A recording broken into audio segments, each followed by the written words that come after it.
Fox Sports. We are the Force. We are the Force.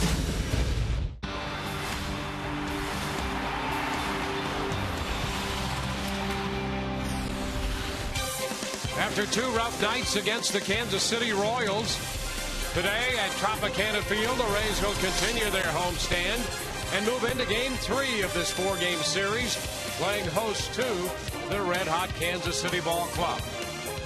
Hi again, everyone, and welcome to a late afternoon start of Rays baseball with Brian Anderson. I'm Dwayne Stats. Great to have you aboard. We'll be hearing from Todd Callis in just a moment. Well, the Rays need a stopper, and they're going to turn to Alex Cobb, who has been very good pitching and getting positive results on the heels of a Rays loss. Alex Cobb needs to go out there today and set the tone. Take ownership of the plate. 4 games against this Royals offense, and the Rays are giving up 8.5 runs a game. You've got a very comfortable offense, and if Alex is able to do that, that is going to then allow the breaking ball and the changeup to be even more effective, because this Royals offense, as we've seen, is very, very aggressive. And on the flip side, you're going to have Jeremy Guthrie. You know, he comes over last year to the Royals from Colorado. He finished up strong last year for them, going 5-3, and he's picked it right up this year for the Royals. 7-3, 3.60 on the earned run average. He's throwing the ball very well his last 3 or 4 starts, and he's a guy that's got an attacking style. He is going to throw the kitchen sink at you. And you can see his numbers against the Rays. This will be his 20th start. He's made a couple relief appearances against the Rays as well. Most of that in a Baltimore uniform, coming in with a lifetime record against Tampa Bay of 7 wins and 10 losses. Rays also need some offense. They have the former Armwood High product, Matt Joyce, again leading off. He started things last night with another leadoff home run. Todd Callis takes a look at that when we return.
Yet again, 14th time this year for Joyce as the Rays take on the Kansas City Royals, looking for their first win of the season.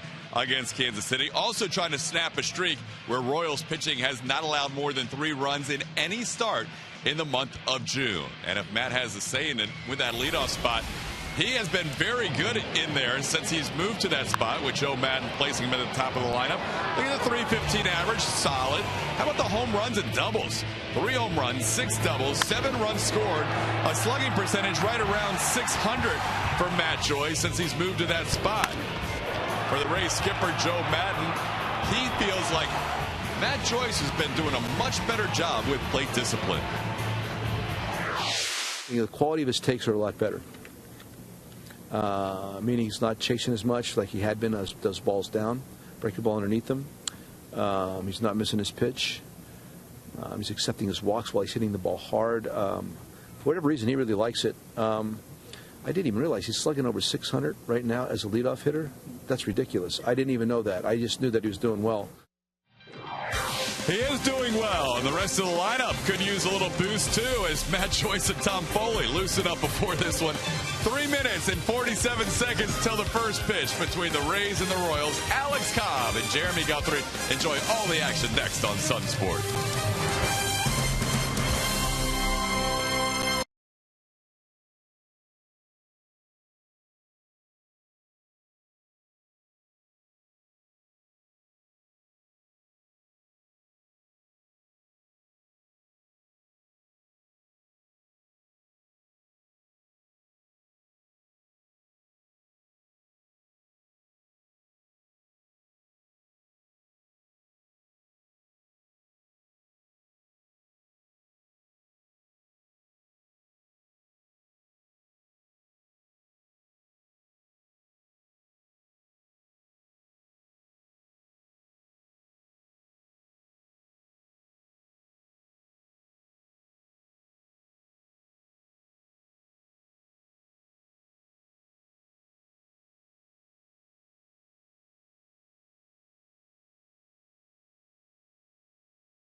As Kansas City's offense came to life in the 5th inning, scoring 4 runs and then cruising the rest of the way for a 7-2 win.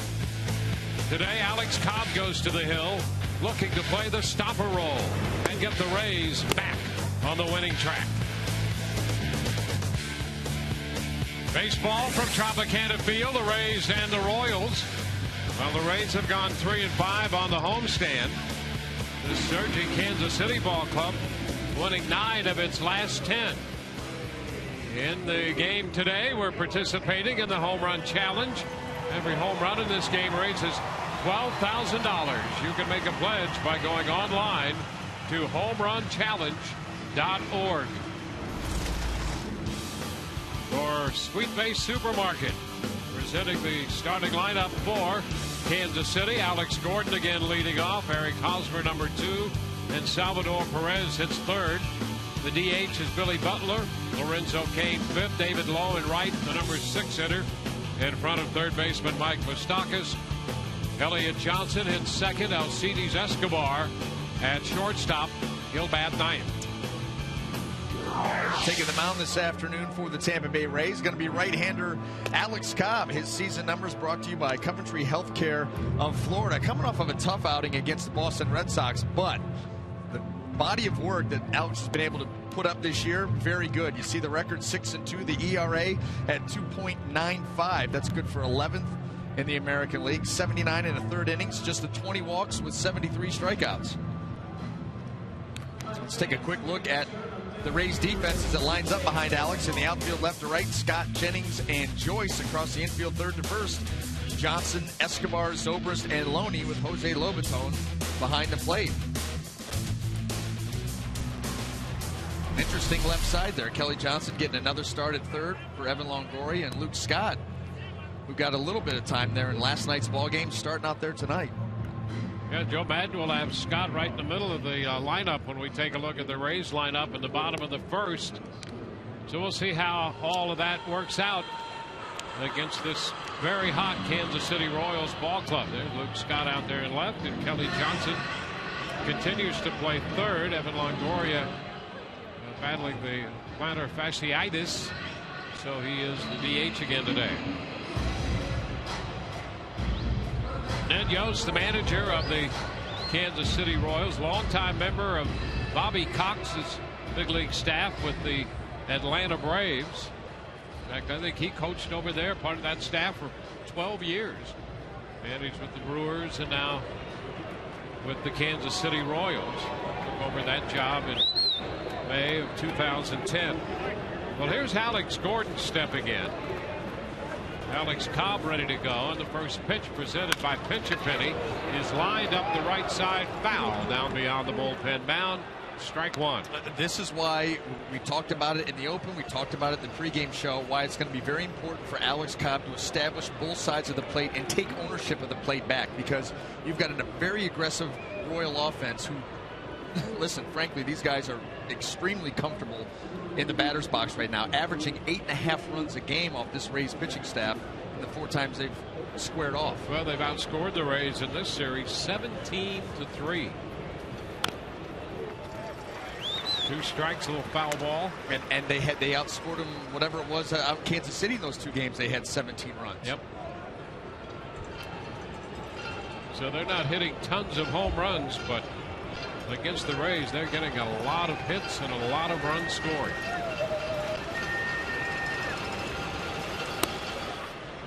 It's a ball and 2 strikes. Back there last in the American League in home runs with 35. But they moved to within a game of 500 overall. 32 and 33 on the year. And a cut and a miss. Alex Gordon out in front of that pitch and out on strikes. Well, the same way that we talked about with Jeremy Hellickson, this is going to be a huge pitch. Always is for Alex Cobb, but against this particular lineup, how aggressive they are, that should play very well all day long, especially if he can keep it in spots like that.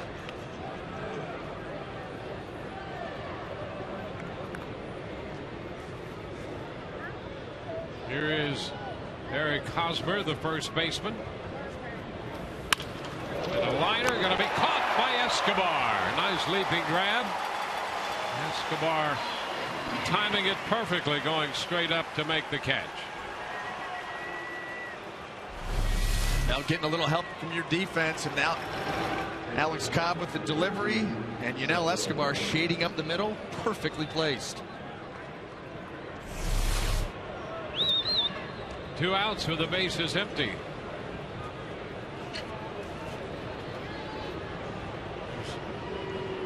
Salvador Perez takes a strike to start the at bat, a fastball.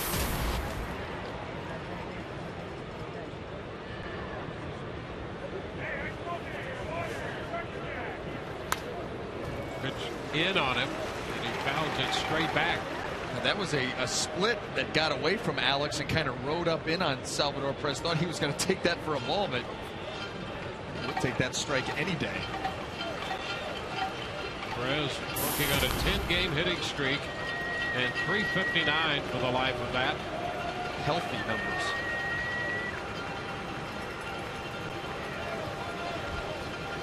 But they continue to win with him in the number 3 spot in their order.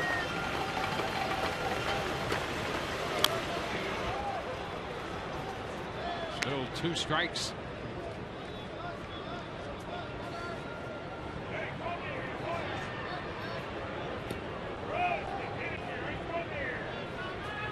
Cobb just trying to restore a sense of order to this rotation that has been battered recently. Line drive. There's a base hit over Zobrist's head into right center. Joyce cuts it off with a backhand stop out there. And Perez now with an 11-game hitting streak. Our Toyota trend this year, it has been all Kansas City in the head-to-head matchup between these two teams. Look at the average with men in scoring position. Kansas City 467, the Rays just 138, and that falls right into the starter's ERA. It's been the last 2 teams that the Rays have played against. They can't hit with runners in scoring position against Boston or Kansas City, about the only 2 teams that hold them down because they lead the American League in that category. The Rays, came into this series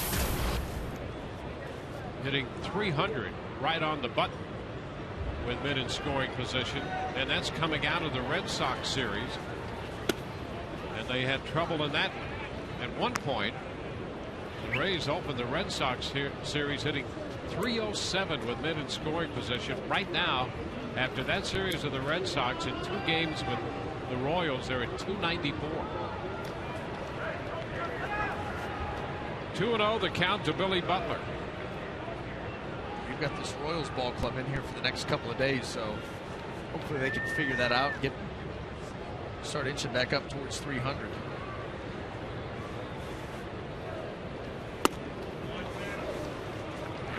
Now 3-0. Billy Butler, this is another guy. A lot of these Royal hitters having nice series and 4 games against the Rays, but Billy Butler 8 out of 17.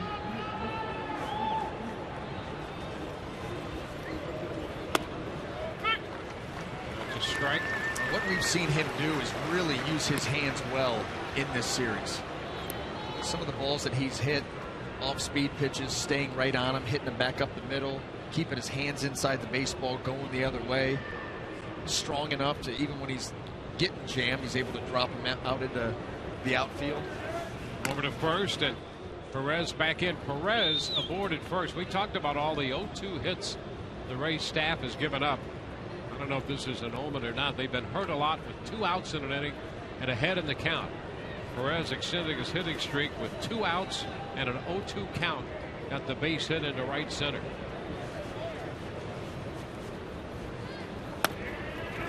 And ball 4 to Butler. So with 2 outs, Perez moves into scoring position. Butler draws the walk, and Jim Hickey will trot to the mound. Well, Jim Hickey must see something in Alex Cobb mechanically that, you give the pitcher an opportunity to fix it himself, and when he doesn't do that, then you run out there quick before this inning potentially could get out of hand after the walk to Butler. And that's just, you can see him right there with his hand.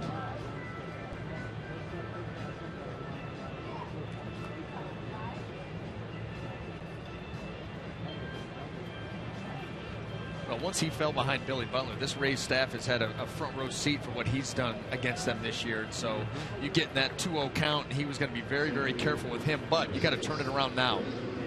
Runners aboard, like you alluded to, 2 quick outs, and now the Royals with a threat. Yeah, it seems there are points in almost every game where the Rays pitchers are just a pitch away from getting out of an inning, and then bad things start to happen. Here's Lorenzo Cain. Ground ball to third. Kelly Johnson with a throw to first. That will take care of Kansas City. Not this time. They leave 2, do not score. Bottom of the first coming.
Nuptials down the right field line here at Tropicana Field today. A little bit of everything here at the Trop. Well, let's hope they brought their gloves and good hands, because the fans last night struggled mightily. I'm sure they'll be up for the occasion. Sweet Bay Supermarkets presents the Rays starting lineup. Matt Joyce, Ben Zobrist, and Luke Scott hits third. The DH, Evan Longoria, followed by James Loney, Desmond Jennings, Kelly Johnson, Jose Lobaton, and Yunel Escobar. They face Jeremy Guthrie.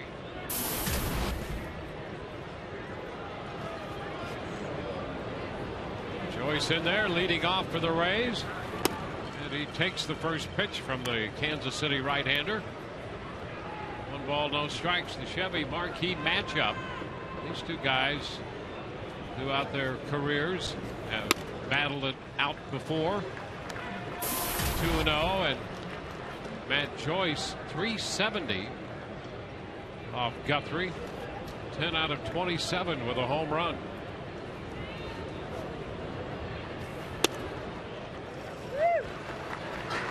Just like that, it's a 3 ball, no strike count.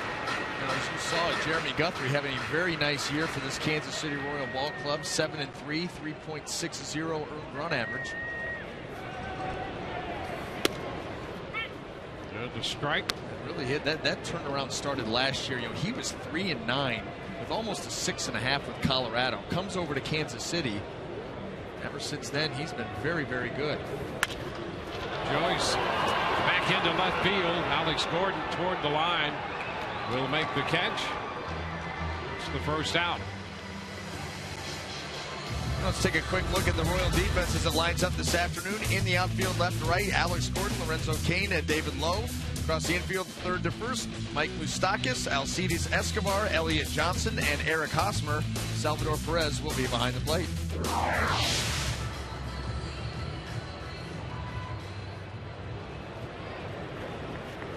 Now Ben Zobrist, which is low to Ben. Zobrist 0 for 2 last night. He did draw a couple of walks and scored a run.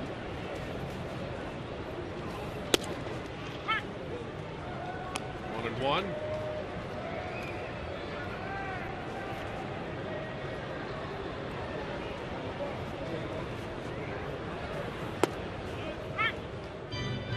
Guthrie is ahead of him. That's one thing that you'll see from Jeremy Guthrie is a little bit of everything. I mean, 2-seam, 4-seam, changeup, curveball, slider, a heater. Yeah, he has more pitches than the catcher has fingers. Base hit and to right. Zobrist down in the count. Finds a slider into right field for that base hit. Nice job of staying back by Ben Zobrist, not getting his hands out in front. He starts to go but keeps the hands back. Able to get this ball out there.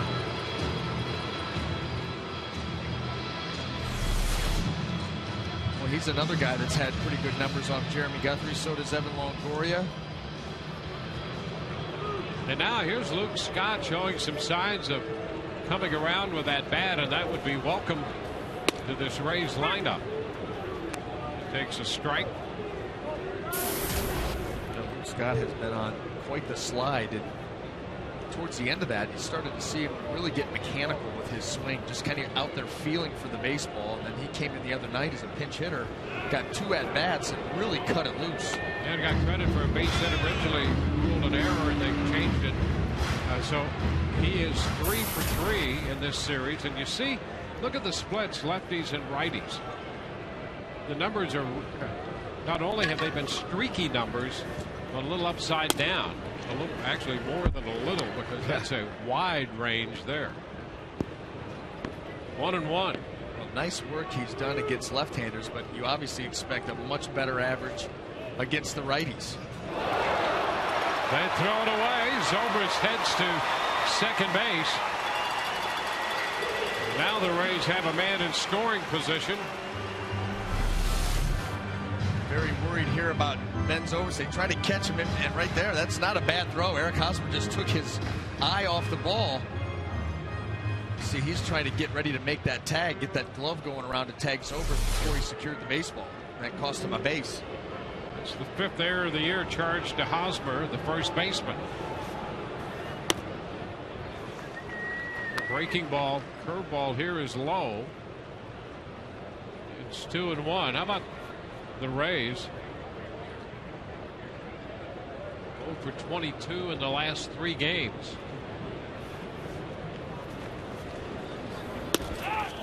That pitch down and a throw back to second. Zobrist back in there. So the Rays, who've had problems keeping base runners. They've had 6 base runners picked off this year. Zobrist back in there. I think that's just a byproduct. You know, Joe Madden wants his guys to be aggressive on the base pass, so they're always inching out that lead, getting an aggressive secondary lead, and that's going to lead to getting some base runners wiped out.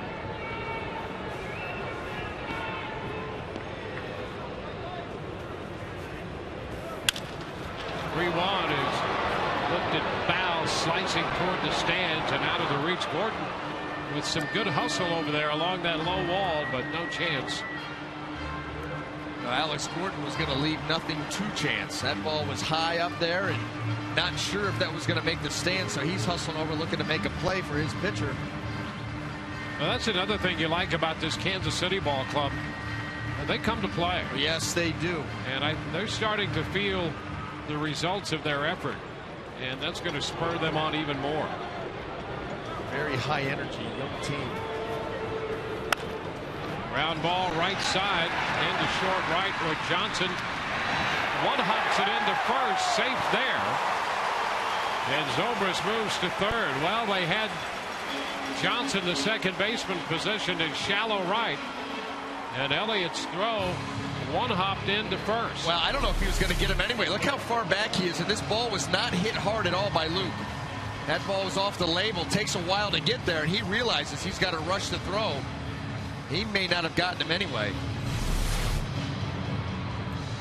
Well, there's a base hit. There's a hit with a man in scoring position. Actually, because of the scoring change that we mentioned, the Rays were 1 for 22 in the last 3 games with men in scoring position. And there's their second hit, and essentially an infield hit. So here is Evan Longoria. And Luke Scott living right.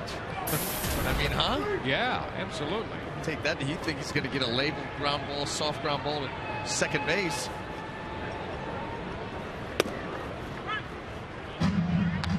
One and one. Well, Luke came into this game 10 out of his last 60, and a little something to smile about in this series. 4 for 4 now.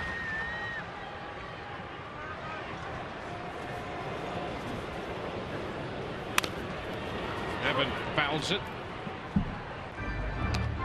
The Rays with an opportunity early with men at first and third and 1 out.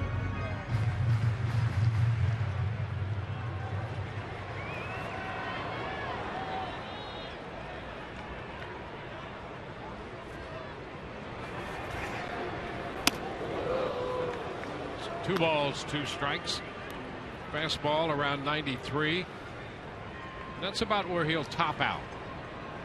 He might hit 94, but in that vicinity.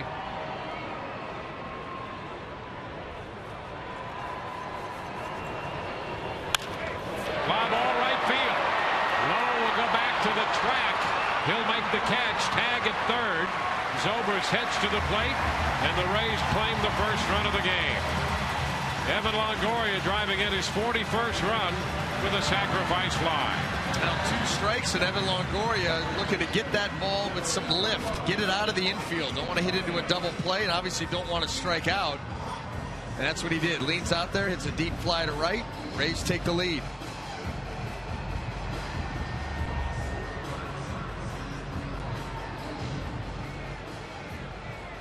Scott hanging on at first. Here's James Loney.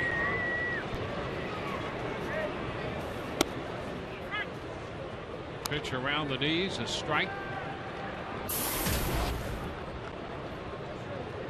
.312 average for Loney is the 8th best in the American League.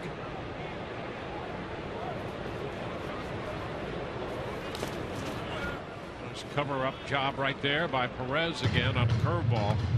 We see him do that consistently. Yeah, he's been very good all series long. Very active behind the plate. Good side-to-side agility. Checking on Loney to make sure he doesn't peek right there. Yeah. Yeah, you never know.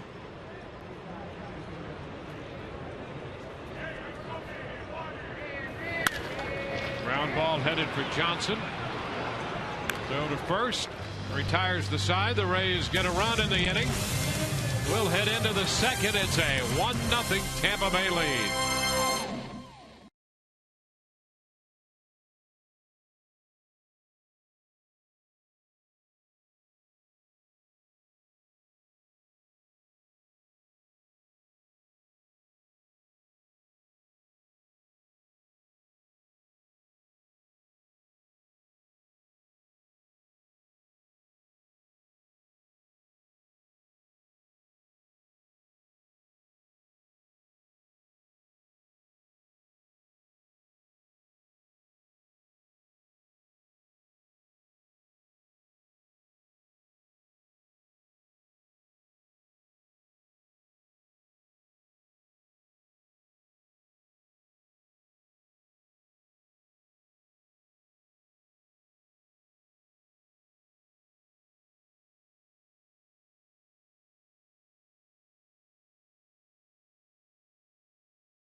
Nissan. Choose Nissan today for great offers on our most innovative lineup ever. Shop at ChooseNissan.com. By Tampa Bay Times, amazing stories. Only in the 2013 Pulitzer Prize-winning Tampa Bay Times. By Tampa Bay Radiation Oncology. When cancer strikes, strike with CyberKnife. Available at Tampa Bay Radiation Oncology. And by Toyota. Let's go places.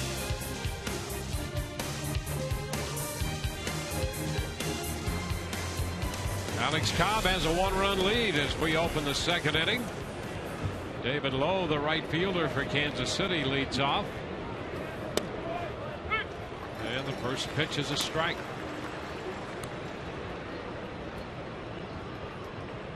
Stockus will be next, and then Johnson.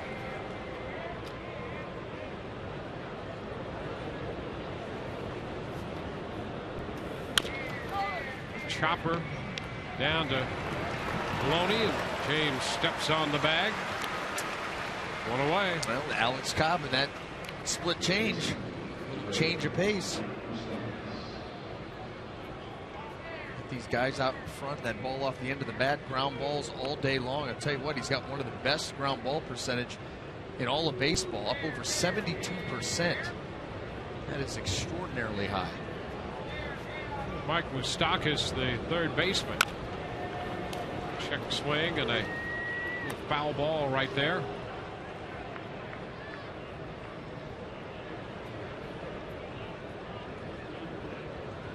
Moustakas right now hitting 183.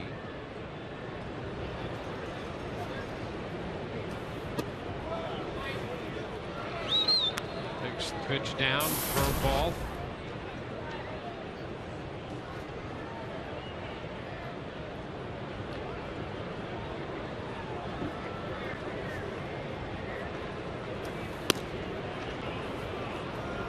Two and one.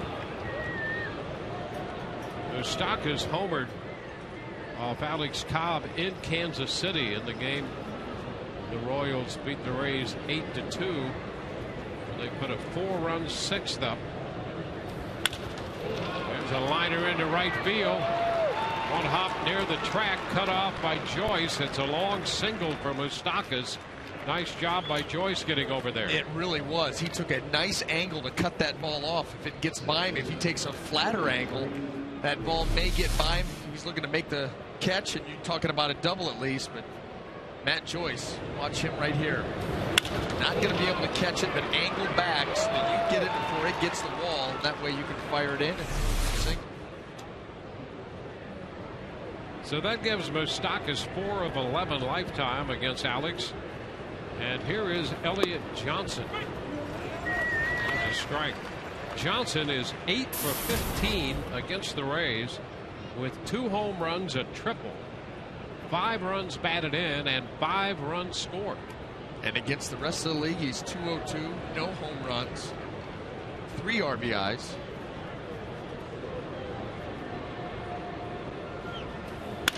Ground ball, another hit against the Rays for Johnson. Base hit into right. Moustakas stops at second.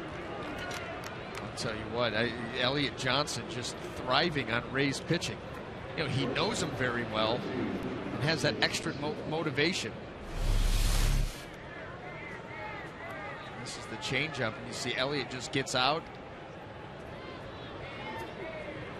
finds a hole. Nothing special.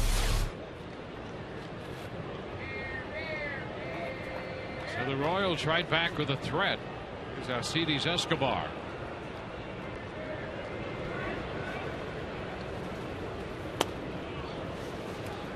He takes the first pitch low.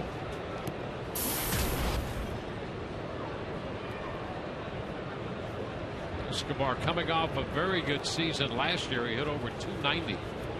Hitting 238 right now.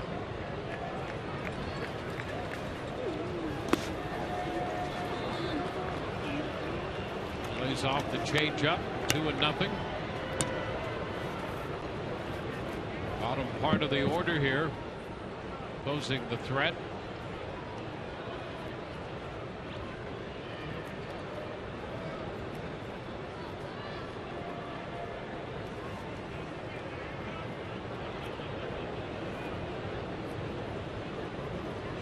The Royals have been good with men in scoring position, especially in this series. There's strike one, 2-1.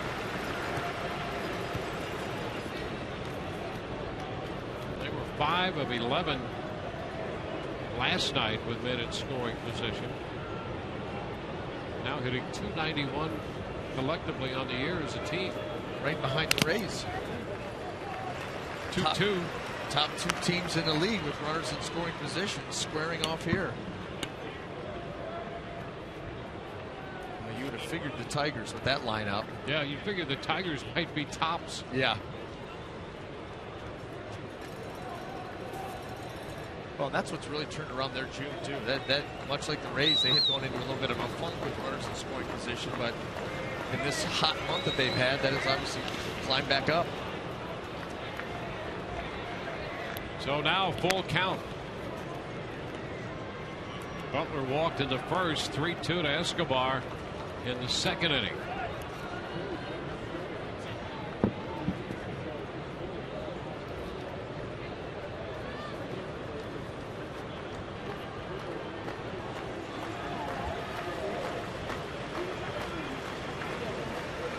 Runners go. The pitch is fouled back. Ned Yost had both men on the go. What they've done in the last 10 games, winning 9 of them. The average runs a game, and I'll tell you what, the runs a game is just a blowout when you look at that ERA. 1.38. You go back 13 or 14 games now, they've not given up more than 3 earned runs in one of those games.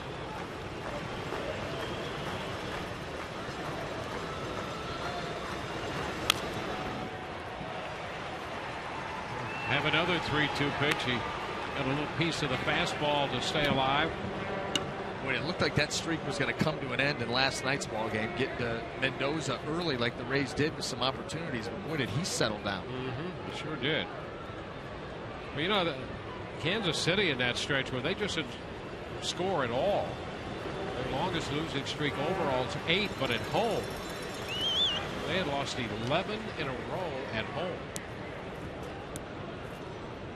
Start to think, well, maybe the season's going to be over. But here they are now winning 9 out of 10 overall. And trying to stay a factor in the Central. Runners go. The pitch high and to the backstop.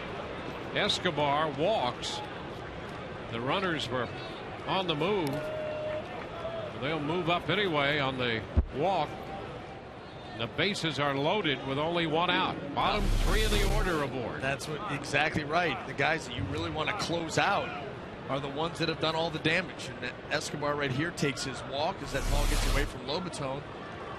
Well, what this does, the bottom 3 on to load the bases, it brings up Alex Gordon, who's hitting .373 with men in scoring position and over .370 on the road. Now this is where Alex Cobb in that 72.5% ground ball rate needs to come through, because you can get a ground ball right here, double play, get out of this inning. Great stop by Lobaton on this breaking ball. Take a look at this. Spike curve, you got to get over there. Nice job of getting that right hip in front of that baseball. And the way that he squared his hips off allowed that ball, instead of ricocheting off him towards the Rays dugout, drops right in front.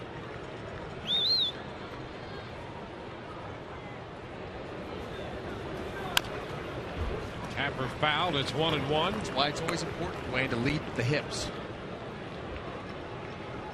Good advice. That's it.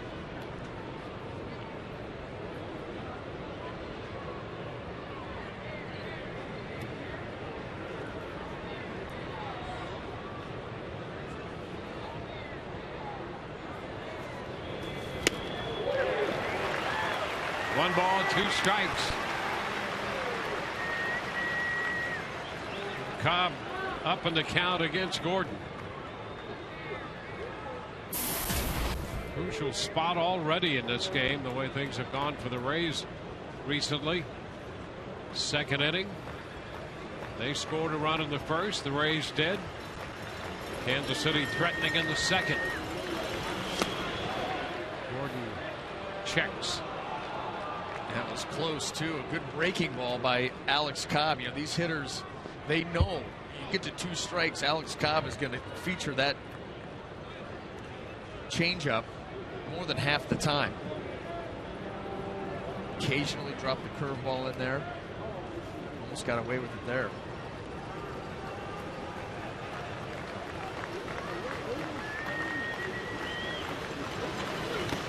And now it's going to go all the way to 3-2. Could not get Gordon to chase the off-speed pitch. Well, the problem with that one is it came out of his hand ball. You know, he usually presents that pitch very well. Stays nice and tall, ball comes out of the hand, looks like it's going to be down around the knees, and you commit and it buries itself into the dirt. That one was low all the way. Easy take for Gordon. And a 3-2 bounce foul. Well, he's gone all the way out on the last 2 hitters. He walked Escobar.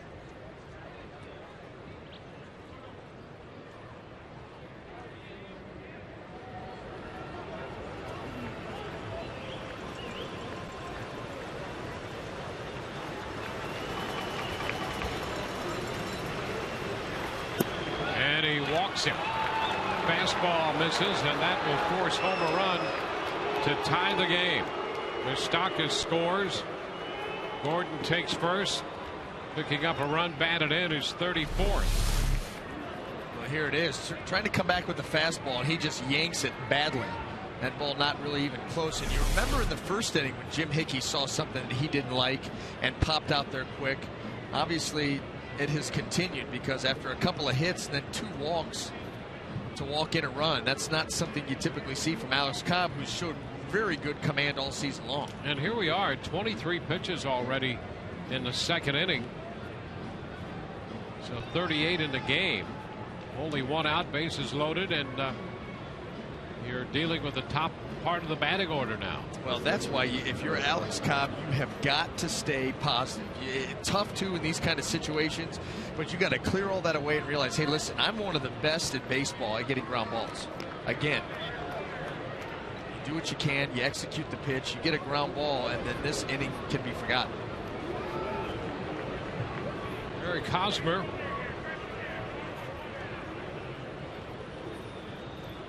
Cobb calling for Lobaton.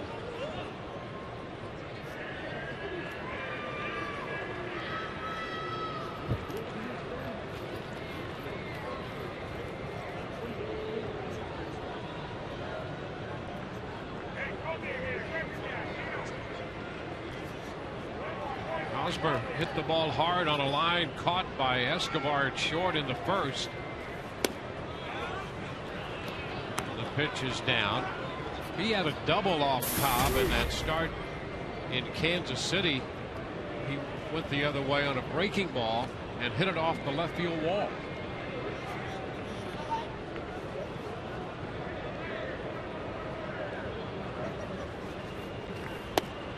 And that's a strike, a fastball down around the knees. Yeah, we talked about some of those swings that the Boston hitters took off Alex Cobb in his last start. Very suspicious. His fastball right down the middle at the knees. But Hosmer, it was very similar to the breaking ball that Saltalamacchia hit off him. Yep. Going the other way with power. And he fouls the changeup, just a little piece of it.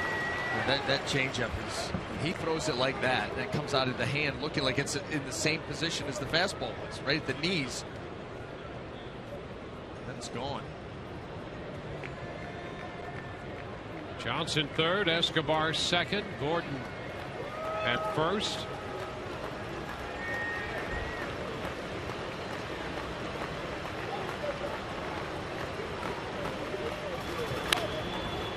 And a chopper, that's foul. Came back with another changeup on him. Alex Cobb reinstated from the bereavement list due to the death of his grandmother.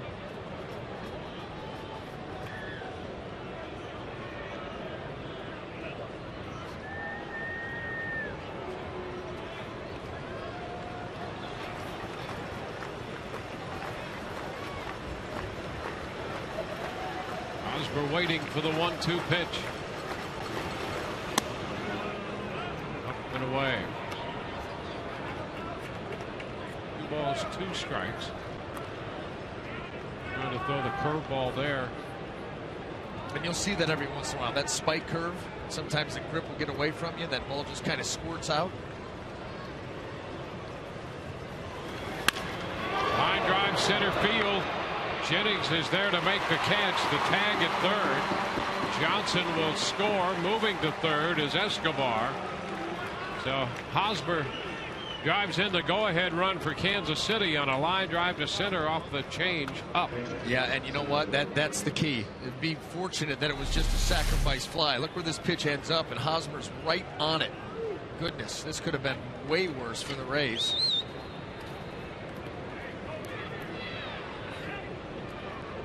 It's a sac fly with that pitch you'll live with.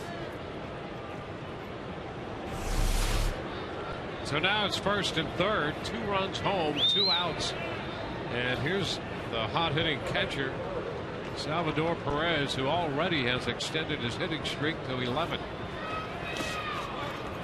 And a curve in the dirt, the runner's going to move up. Gordon moves into second. The block by Lobaton, and some good base running by Gordon. Great anticipation by Alex Gordon.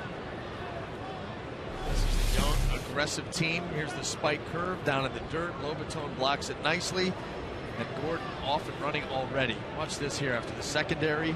See the ball in the dirt, gone. That's the way you do it.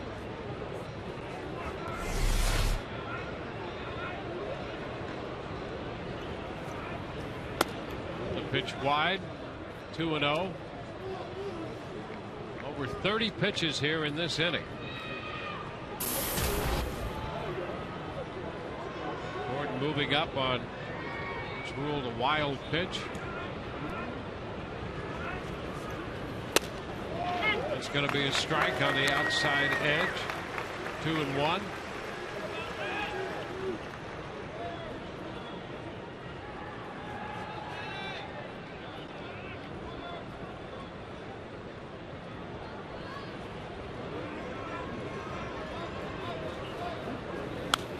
What a foul ball back.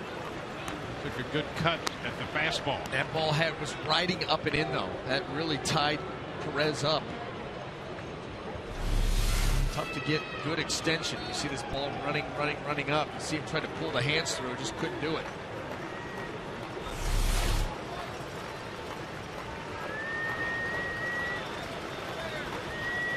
Ground ball, stopped at third by Johnson, and the throw to first on a nice play by Kelly Johnson to get Perez and retire the side. 2-run score. Kansas City will lead 2, and they're retired on this good defensive play by Johnson.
Brought to you by H.H. Gregg.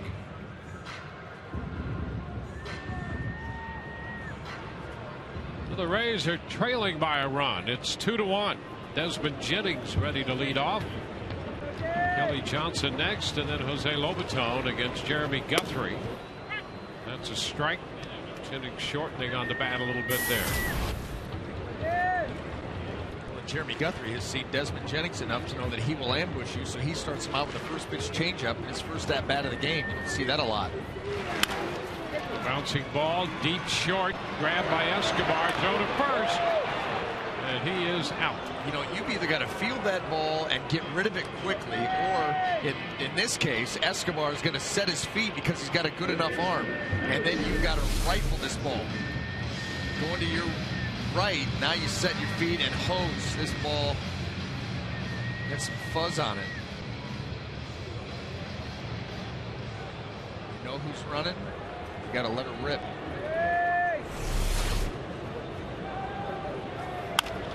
First pitch, Kelly Johnson rolls it to second to Elliott Johnson. 3 pitches, 2 outs, 2 ground ball outs.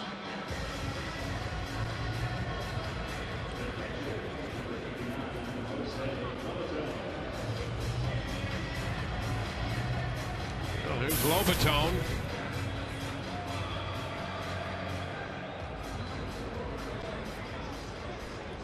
Jose Lobaton getting his 32nd start of the year behind the plate. Hitting .274. And the first pitch is a strike. I thought it was interesting, Joe Madden's comments last night about Jose Lobaton, seeing the same thing that we're seeing, that the people at home are seeing. Yeah, a lot of progress inside this season. the last month, 4 or 5 weeks, he has really taken major strides in stepping up his game. Confidence a big part of that. Just can't stress enough either how it's just not normal to see that kind of progress made in season, in this short period of time. You'll see it over the long haul. You'll see it from one season to the next. But, in a short span of time, even from opening day to early June, to see the steps that he's taken, pretty amazing. Guthrie will cover, take the toss from Hosmer. So 3 ground ball outs. We go to the third. 2-1 Kansas City.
Games, 31 innings pitched, 32 earned runs allowed by the Rays starters.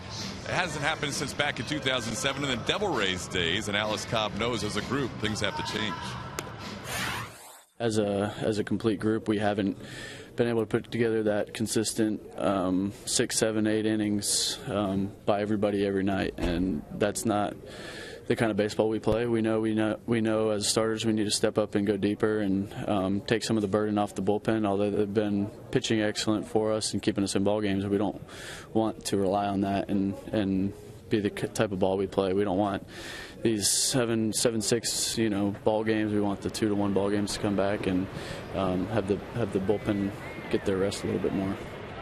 Well, a tough second inning pitch count wise. Hopefully he can bounce back here in the third, guys. Yeah, 34 pitches in the second, Todd, for Alex Cobb.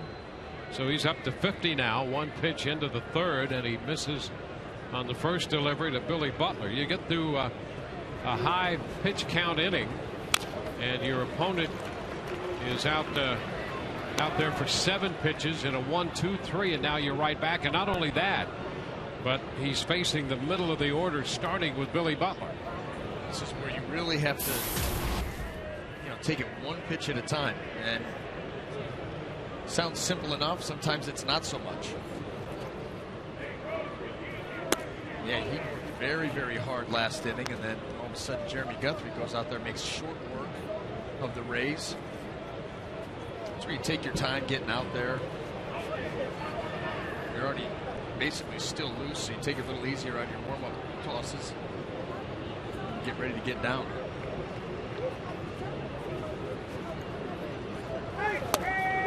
Big cut right there by Butler out in front of the changeup. He had some loft to that swing. He did, trying to catch this and lift it. Too much finish. He take a big swing like that too, because that ball was right down the middle of the plate. That's how Alex can use that changeup. This one skied to center. Desmond Jennings there to catch it. So that is the first out. Time now for the Just for Men Auto Stop Foolproof Stat. Well, it's been a difficult run here for the Rays starters. The last 6 games, that earned run average almost 9.5, BA. Yeah, you just don't expect that at all from this pitching staff. I mean, this is a team that's been built on pitching and defense. The defense has been there. And the pitching as of late, you see that ERA that you talked about, and then how many times they've allowed the 5+ runs. Yeah, 20 games. And that's amazing.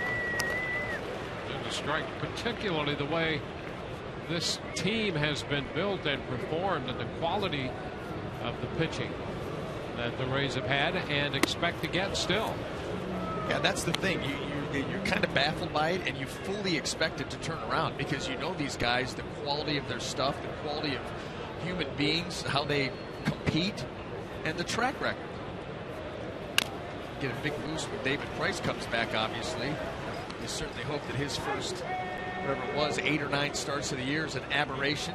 Everything sounds good, looks good, he feels good. So it's the Rays' way. It's all good. Well, they have Alex Cobb out there today, who has been very good in that role following losses. He's done what a stopper does. He's assumed that role in the early stages of this season.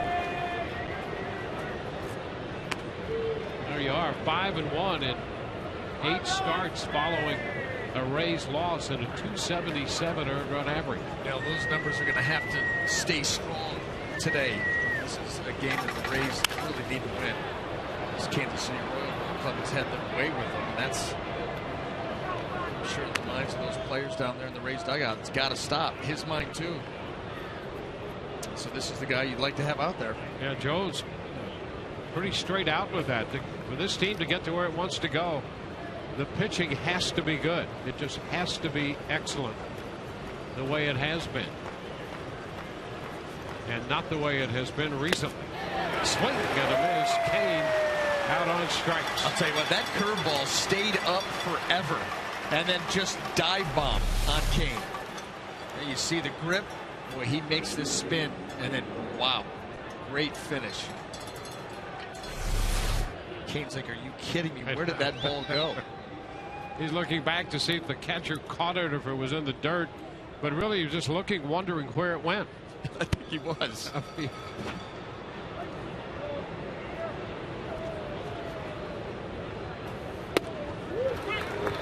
Lowe takes a breaking ball in. It fools your mind so much.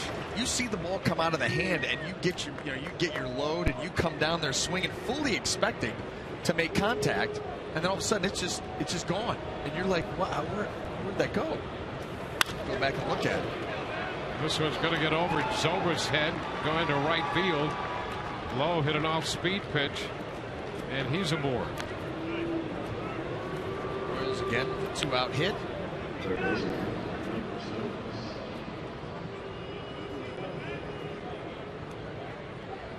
Well, it extends the inning. And Mike Moustakas will be the hitter.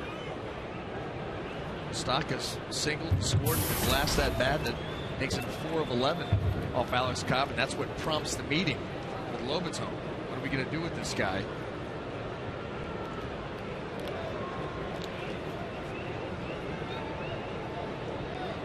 One of their prized products out of their system. It has been a struggle for him at times offensively, and he comes into this game hitting just 183 before the base hit in the second.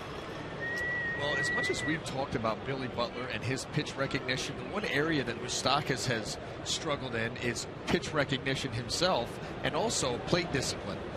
He is a guy that will chase and go up and out of the zone. Pitchers know that. They will exploit it.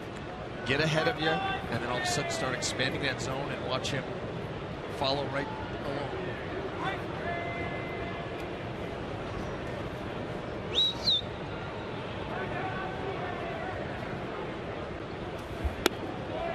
Starts to go, and did on the appeal down to Mike Winters. That takes the count to 2 strikes. Well, this is where you start to see it. Comes out, that curveball Mike Winter says he goes a little bit too far. And if I'm Alex Cobb, you just keep expanding. You do it again. You could go back with that curveball. You could go with the split. Try to get him to chase something out of the zone. 0-2. Runner goes, and the pitch is hit on the ground, foul.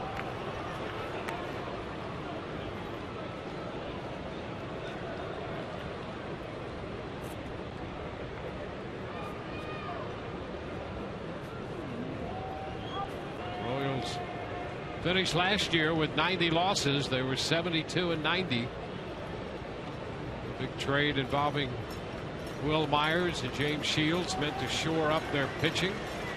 Well, they've done a pretty good job of that. Their pitching's been very good. And outside of that stretch where they lost all those games at home, endured an 8-game losing streak, and more than that at home, their offense just disappeared during that stretch. But it's certainly been evident in this series and against the Rays all year. Chopper left side. Kelly Johnson with the throw to first. No runs, a hit, the man left. It's 2-1 Kansas City as we go to the bottom of the third.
We are back, and I read an interesting tweet from Chris Archer. Asked him about it, like what was behind it. He said, social media sometimes gets so negative, but he is going to keep it positive. So he tweeted out semi-lyrics that he heard from a song he wrote. If you don't like the hand that's dealt, you have the ability to change the cards. I asked him where he got that from. He said he was driving along. He heard a Kanye West song, of all things. It was the same sentiment, not an exact quote, kind of paraphrasing, but that was it. He liked it. He tweeted it out. And his more than 7,000 followers get a little dose of a positive message, guys. All right, thank you very much. We go to the bottom of the third inning. Rays are down by a run, and Yunel Escobar leads it off out of the ninth spot. Took the fastball for a strike. Escobar, Joyce, and then Zobrist. 1-1 count. I may not sound very manly with this quote, Dwayne, but I like one of the quotes from a Winger song. Yeah. Yes. He's going to go Kanye West. I'm going to go 80s big hair Winger. Short center, and that's the first out. And the quote is, play the game as if you've already won.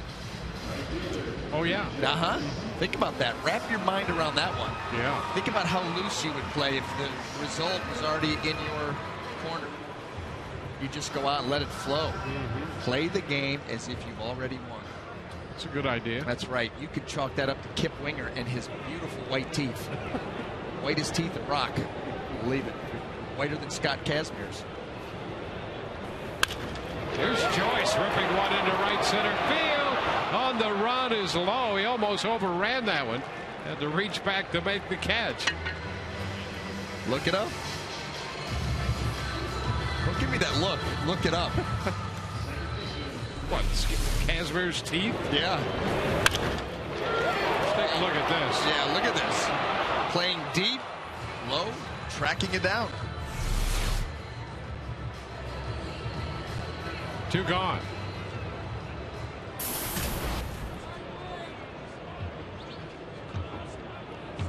Here's Ben Zobrist.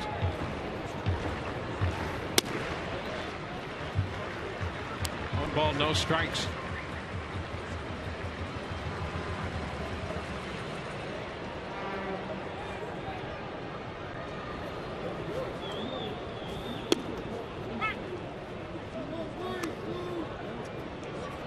One ball, 1 strike.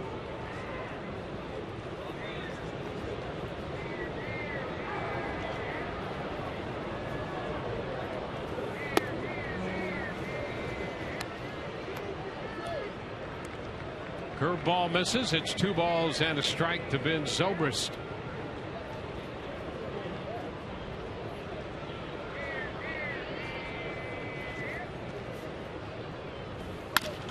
Chopper hit it toward the middle and threw into center. Ben with another base hit. This one a fastball and he chopped through the middle.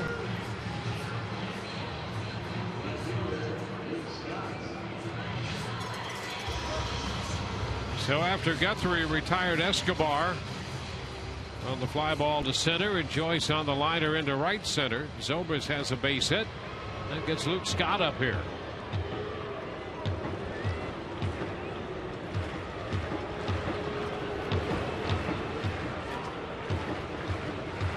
Scott had the infield hit his first time.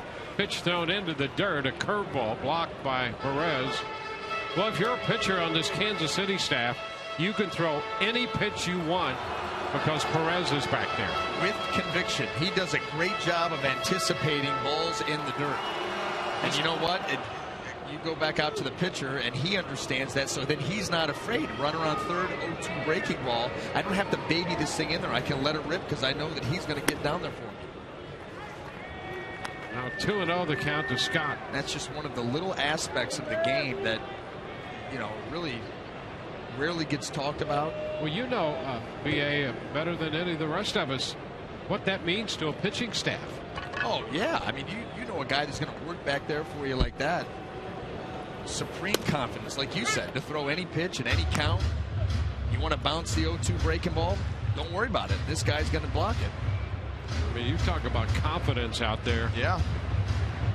Just one less thing that you have to worry about as a pitcher. If you got a guy back there that boxes everything, you're like, I'd love to bury this breaking ball, but I got a guy on third. It just takes that out of the equation. There's a shot, but it's going to be foul.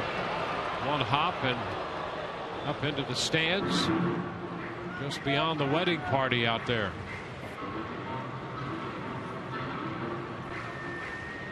The glove comes in handy. Let's see how have they tightened up their act right here. Nope, little late, miss, tip. Oh. Well, and that glove really didn't get put to use. It'll carry that ball home. But we're gonna have a little PFP with the fans. That'd be a good segment. You know what? And the pop fly inning too. Not the pop fly inning, but the special that they ran the other day. Yeah. No, I mean, get in the area code. In the area code. You don't even have to make the play. Just be around it. The shot toward right center off the bat of Luke Scott. That's got some carry, and that ball is out of here. Luke Scott lines it out of here to right center field. A 2-run blast, and the Rays lead 3-2.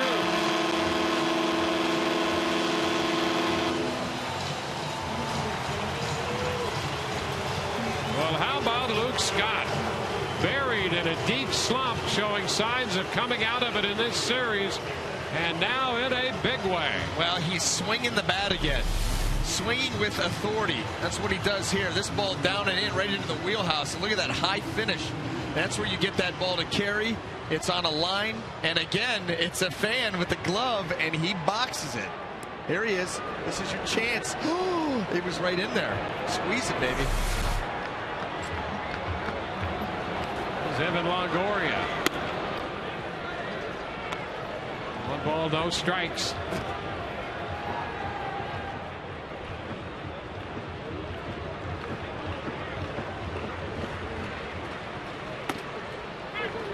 That's a strike. It's 1-1.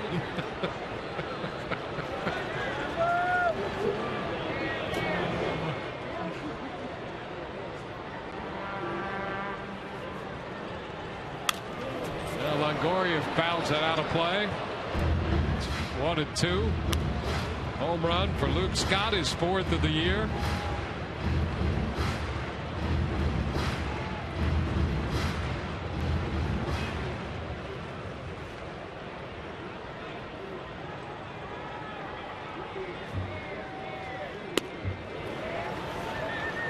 Two balls, 2 strikes.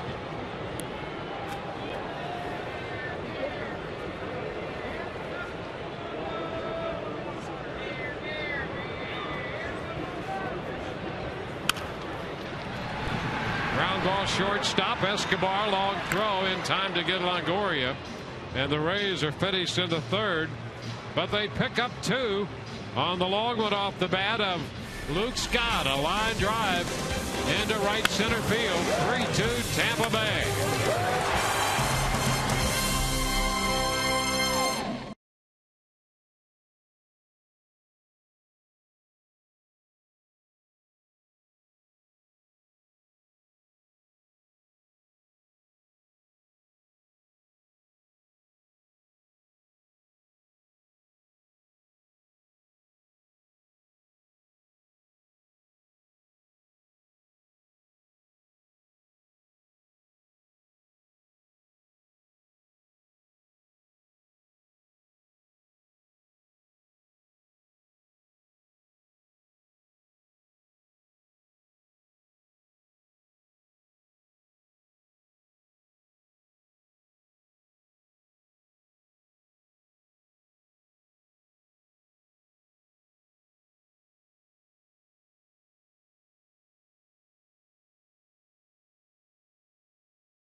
The Rays a 3-2 lead.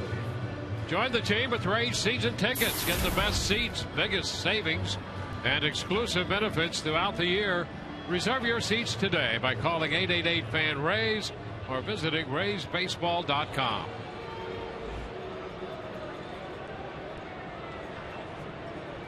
There's Elliott Johnson. Shortens on the bat, and the pitch is in there for a strike.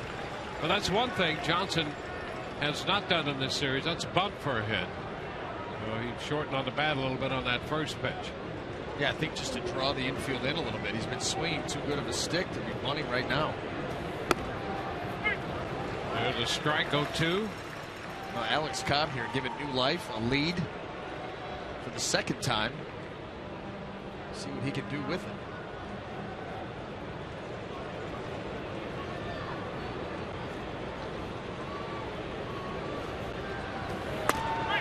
And strike 3 call.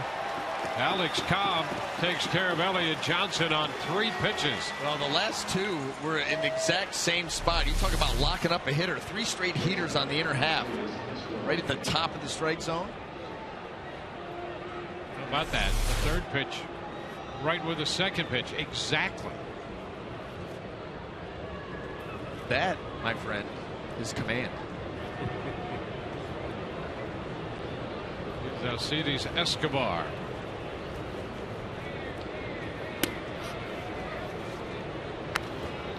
One ball, no strikes.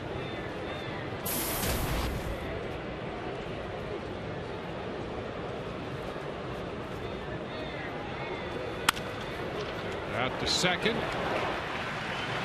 Silvers takes care of it with a toss to Loney. Get that ball to stay in the webbing there. Scooped it.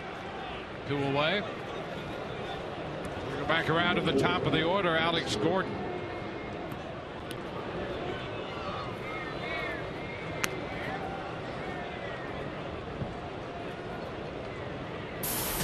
That home run by Luke Scott, his first since the 19th of May, when he hit one in Baltimore off Chris Tillman.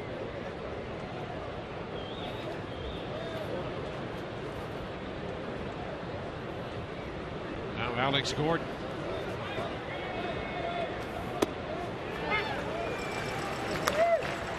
One strike.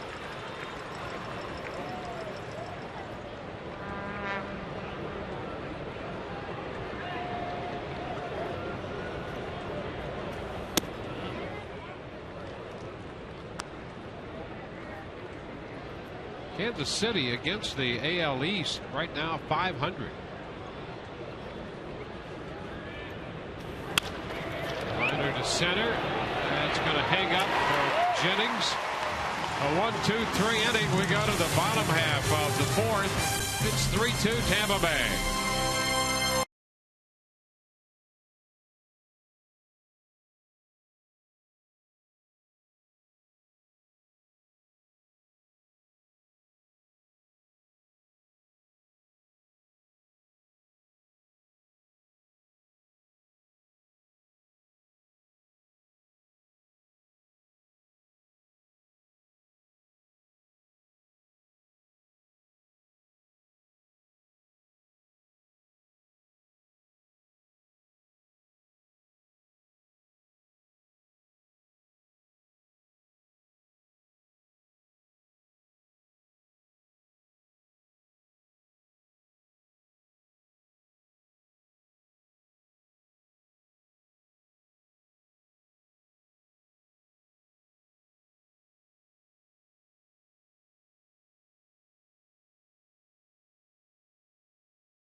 As we head to the bottom half of the fourth inning. Next time we see David Price in the homestand coming up after this one, he could be on the mound for real. Today was a bullpen session 2 days after his simulated game, and the plan right now is for David to make the first of what could be as few as 2 minor league rehab starts on Tuesday. If all keeps going well, we may see David Price pitch in the Tiger series at the end of the month. Guys, back to you. All right, Todd, thank you. Well, Price out since mid-May with the triceps strain. First pitch to James Loney. He looks at a strike. Now that's very encouraging that things are picking up. Seems like every day we hear about something else. A positive sense as far as getting out on the road, getting those rehab starts, getting that stamina built up. That's going to be the key. How about that, Todd? His report, they're thinking maybe 2. That's right. At first, it was 3 or 4. 4. And got cut back to 3. Now perhaps 2. And that's, like I said, the news just keeps rolling. It's good news for the Rays. The sooner he can get back on the mound and get back to David Price form, Cy Young Award winner last year, the better for this whole team. Loney fouls it out of play. 2-2. Oh, okay. There was another one right there. I watched the fan get up, actually go up 3 or 4 steps to make the play. Yep. And then whiffed it. He went a step too far and then whiffed it. A step too far. A step too far. We have no video evidence, but it happened. Ground ball to the right side for Johnson.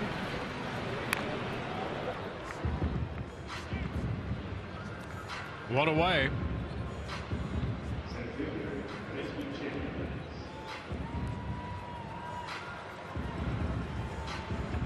Now here's Desmond Jennings. You know, speaking of pitching, there's a chance that we might see Alex Colomé again in Boston.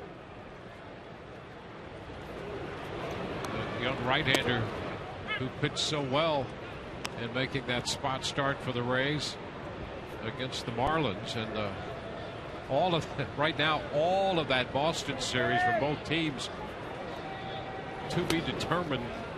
Their starters. The Rays will have a day-night doubleheader in there on Tuesday. And so both teams trying to shuffle their rotations around and figure out the order of the starters. And Alex Colomé in contention, it appears, to maybe start one of the games Tuesday. Well, he was impressive. He was. Very good arm. There's a base hit into center. Jennings has his first hit. He's 1 for 2. In the game today and all season long, Tires Plus donates $100 to the Pediatric Cancer Foundation for every Tampa Bay Rays home run televised on Sun Sports. What game are you gonna broadcast on Tuesday? You're gonna take one of them off? Yeah. Are you? Well, I like day games, so I'll do the day game. Johnson lifts it into shallow left. Gordon is right there. But then I'm gonna see Austin. That leaves Tuesday night. you free under the moonlight. Yeah. That could be dangerous. Without question. That could be a step too far. Touche. We might have to do both games. We're gonna do both? Yeah, day and night. You're gonna what do about both. it? I'm thinking about it.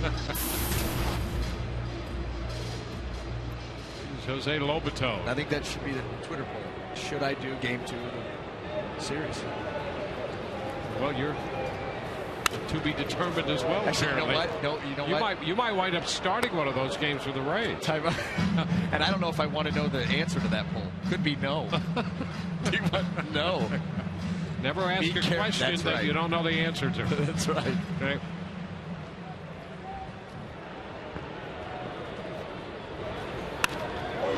Into right center field off the bat of Lobato. Dropping in there for a hit. Jennings will be waved around third. There will be a play at the plate, and he is out at the plate. He pulled up with no place to go and accepted the tag. Rays trying to get another run, and Jennings ran into the tag at the plate on the hit by Lobato. It's still 3-2 Tampa Bay.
Hey, take Dad out to the old ball game tomorrow for Father's Day.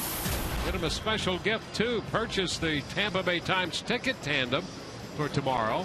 And with that, get a Rays jersey apron. Perfect for the next family barbecue. Visit RaysBaseball.com/tandems for more info. What if that family barbecue's tonight? I mean, I'm talking about for me. Yeah. I'm going to have to wait one more day. Yep. Or use your influence. Thought? Yeah. I'll be back. Okay. Here's Eric Hosmer. The pitch is a strike at the knees. Curveball to start the fifth. Hosmer, Perez, and Butler.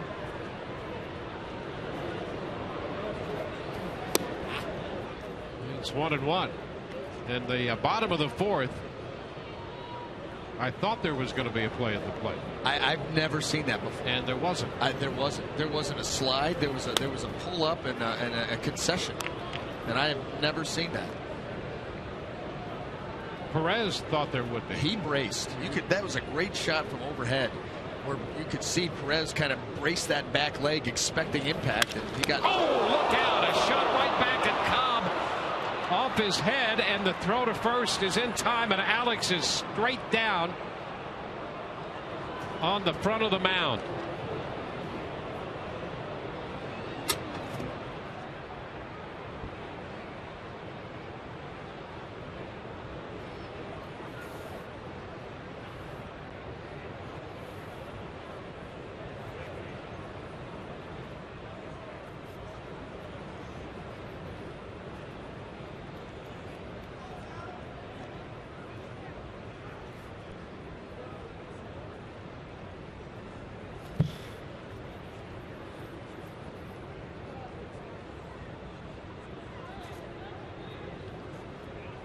It's hard to imagine that we're seeing this again.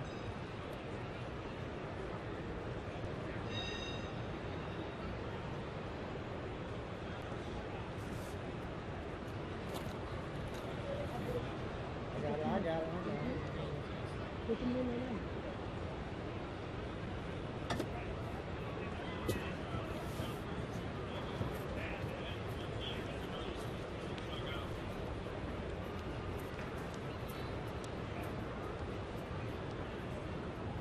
Dr. Michael Riley and Dr. Coco Eaton. Ron Porterfield is out there. Last time I did that, but they seemed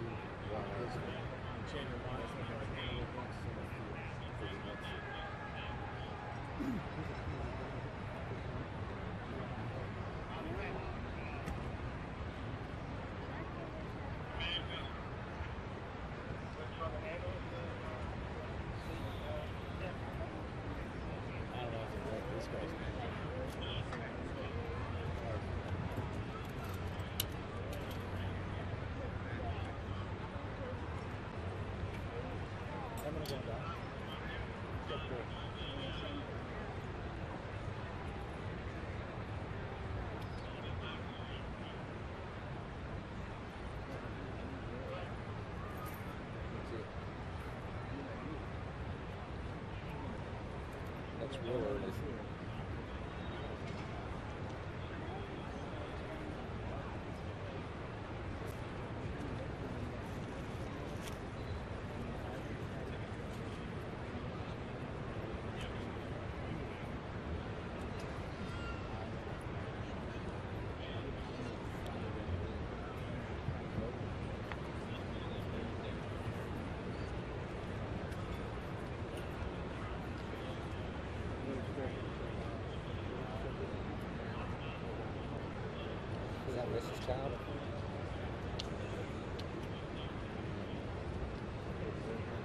Alex Cobb face down on the front of the mound.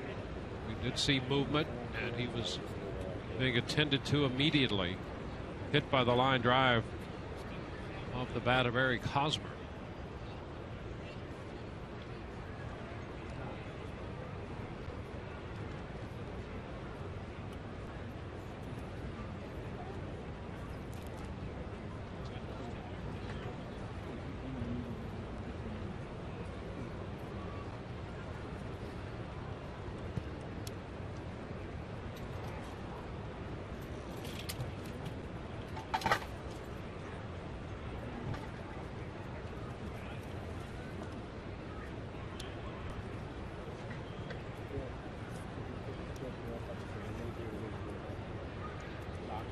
you did last time. Yeah, right.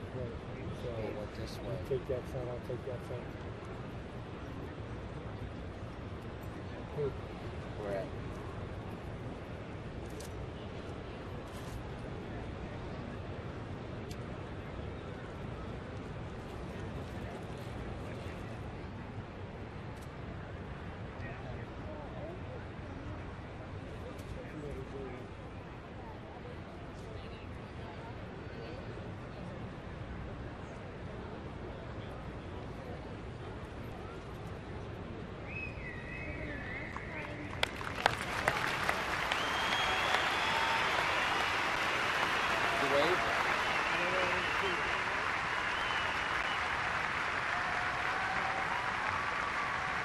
Alex Cobb stabilized and being removed from the field. And they look all around the ballpark. Says everything.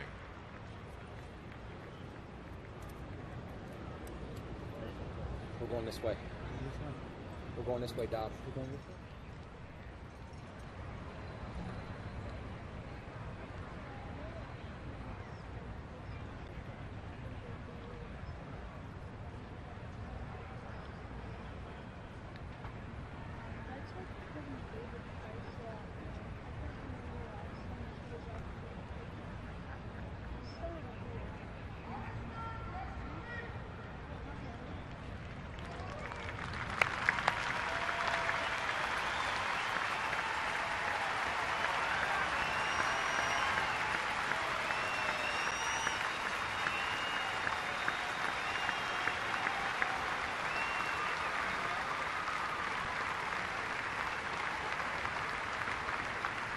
Well, this scene eerily similar to back on the 7th of May when Jay Happ was struck by a batted ball, and Alex Cobb struck this time on a ball hit by Eric Hosmer.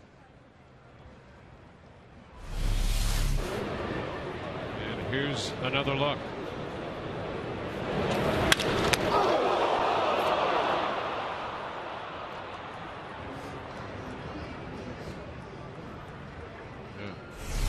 Thoughts and prayers are with Alex Cobb and his family.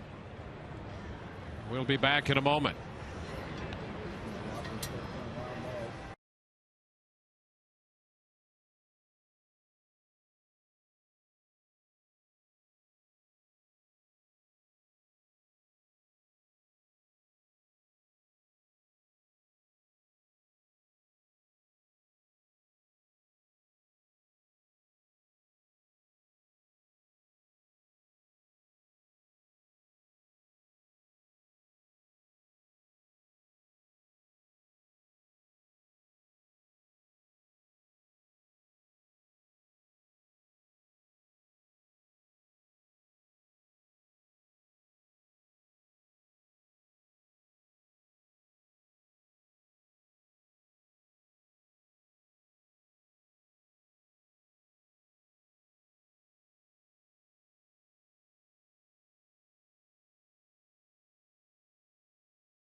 Joe Madden bringing on Alex Torres in the aftermath of Alex Cobb being struck by a batted ball off the bat of Eric Hosmer.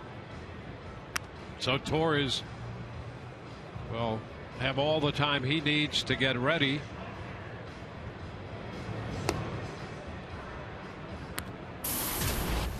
Rays holding a 3-2 lead, and Torres will be coming on for the 8th time.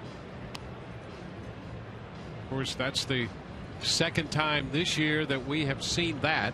Jay Happ here in a game against Toronto back in May, and now Alex Cobb victimized by the line drive. And there's no avoiding that. There's no reaction time available at all. None whatsoever. You think about, you're starting from 60 feet 6 inches. You're delivering the ball to the plate, so you've got your stride, your follow through. You're cutting that distance down to 52, 53 feet, and that ball's coming off the bat harder than it came in. And you have no, I mean, having been hit by line drives before, not to the severity of Alex Cobb and Jay Happ, but there's no place for you to go. The ball comes off the bat, and you have time to maybe flex. Well, we now have the equipment to measure that time. That was 102.4 off the bat. So there's no reaction time at all. Zero. That ball's going to hit whatever it's going to hit. It's just, and you understand that. That's the thing that as a guy that you go out there and you take that mound, you don't think about it, but you know that it's possible. First pitch to Salvador Perez is a strike. We can measure that in frames from a technical end. There are 30 frames in a second, and that took 23 seconds. Or, I mean 23 frames, so less than a second. 30 frames in a second, 23 frames, so less than a second. Perez out on strikes. You figure this. When a pitcher lets go of a 90-mile-an-hour fastball, it's getting to the catcher's mitt about 0.4, less than half a second. So that's a 90-mile-an-hour fastball. So you've got that pitch going in, and then getting hit at 102.4 coming back out.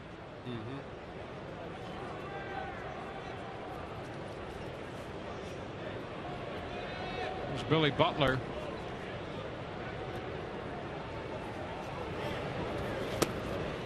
Butler misses the changeup. Strike one.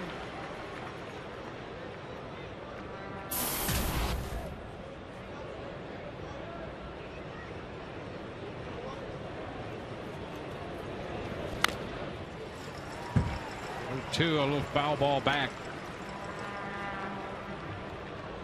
So the delay about 11 minutes.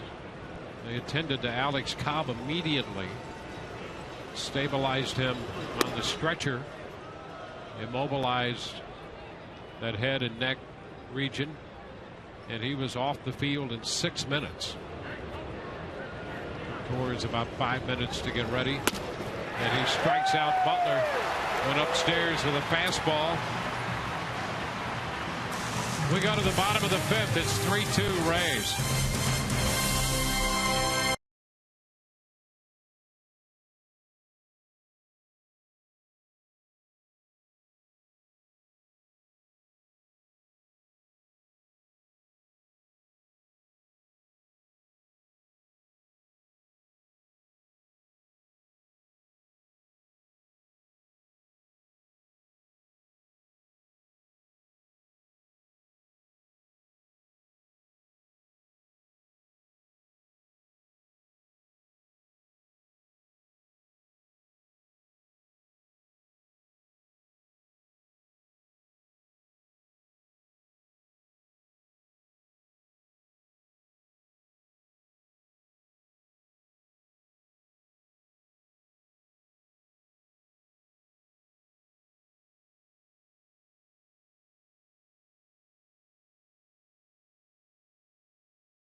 Tampa Bay Rays baseball on Sun Sports is brought to you by your Gulf Coast Honda dealers.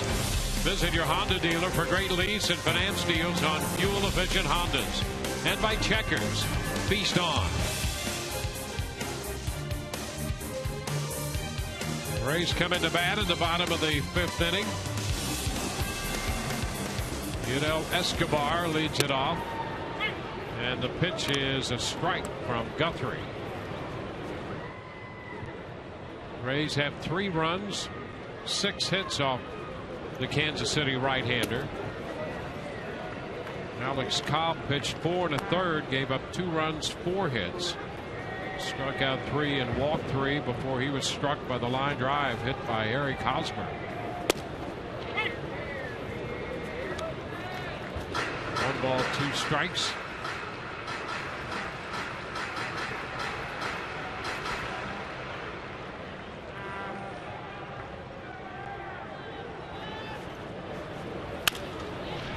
Tapped to short. Escobar makes the throw to first. That's the first out here in the bottom of the 5th.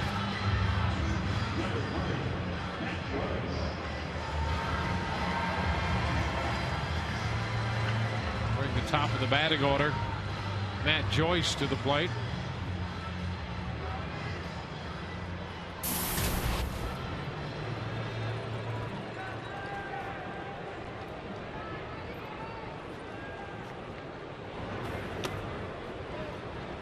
Pitch is low. Ball, no strikes.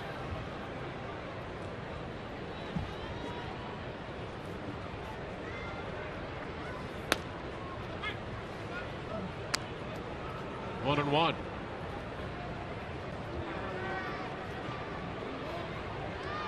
Rays got a run in the first, 2 runs in the 3rd inning.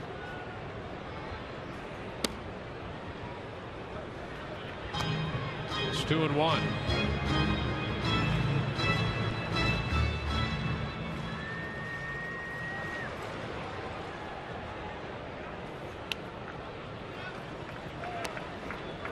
Three balls and a strike here. You see Jeremy Guthrie just continuing to mix those pitches. I mean, he will throw everything at you. Change the break on the breaking ball, the change up, the fastball. There's a long one off the bat of Matt Joyce, all the way to the wall, low, gone, home run. 3-1 fastball, and Joyce hits another one. His 14th home run of the year. Well, the one downside to that approach is if you're not getting the off speed over for strikes, you put yourself into a bad count, and that's what he did with Matt Joyce, trying to be careful, trying to get him to chase. He falls behind 3-1. Then he comes with the predictable fastball. Look where that is, center cut. And Matt Joyce has not missed too many of those as of late. He is swinging a hot stick. He's waiting for his pitch. I think that's something we heard Joe Madden talk about. And he's not missing it.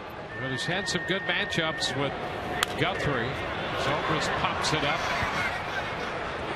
The shortstop Escobar making the call and the catch. Second career home run for Joyce against Guthrie. He hit the ball hard back in the 3rd on that line drive to right. Yes, he Hits did. this one out to right. Yes, he did. This one got the lift and the carry. And that's what you're doing. In a 3-1 count, you're saying, okay, what pitch do I want and where do I want it? And you stay disciplined on that location. Well, you couldn't have picked out a better fastball to hit. Middle of the plate, thigh high, and Matt Joyce destroyed it. Now Luke Scott, who homered in the 3rd inning, takes the first pitch off speed in for a strike. The Rays now have a 2-run lead, 4-2. Roller to the left side, and the throw from Moustakas retires the side. But the Rays get a run on the home run by Matt Joyce. He's completed 5, and it's 4-2 Rays.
Rays got on the board in the first and a sacrifice fly by Evan Longoria.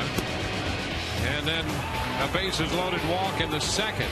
And a sacrifice fly gave Kansas City a 2-1 lead. The Rays grabbed the lead.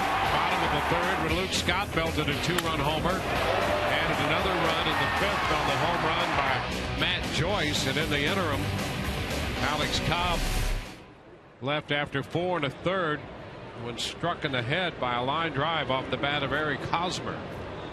We will, of course, update you as soon as we have information about Alex Cobb. Alex Torres in relief throws a fastball to Lorenzo Cain. Strike one.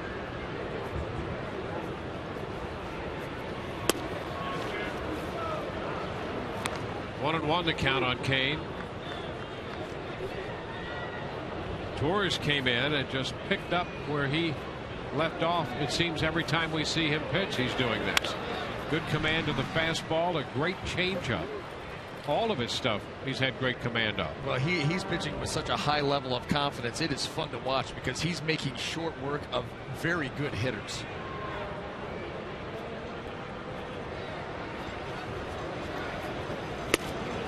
And he strikes out Cain.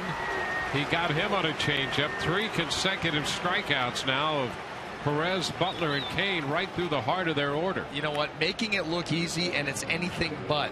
I'm going to tell you something. When he throws his changeup, he gives the impression that he's humping up on a fastball.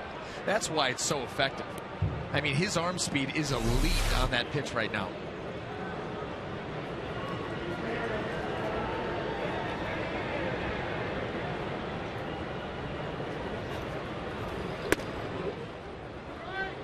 David Lowe takes a pitch inside.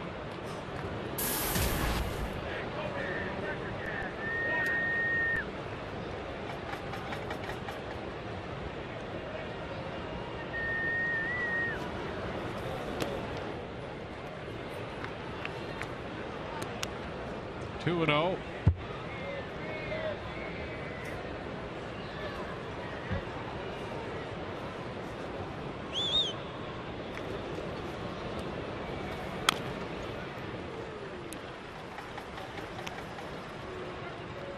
Lowe had a base hit in the third. It's a 2-1 count right here in the sixth. Base is empty, 1 out.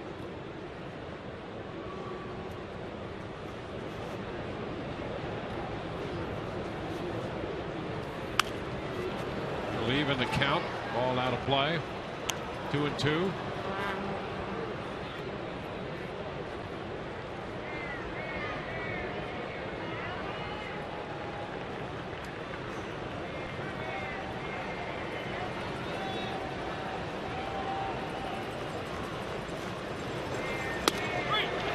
Strike 3 called, pinpointing a fastball. 4 consecutive strikeouts for Torres. You know, the one knock on Alex Torres coming through the minors was command issues. Have seen nothing of the sort.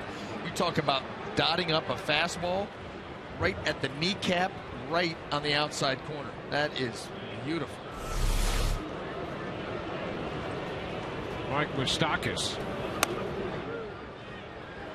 up that time with a fastball.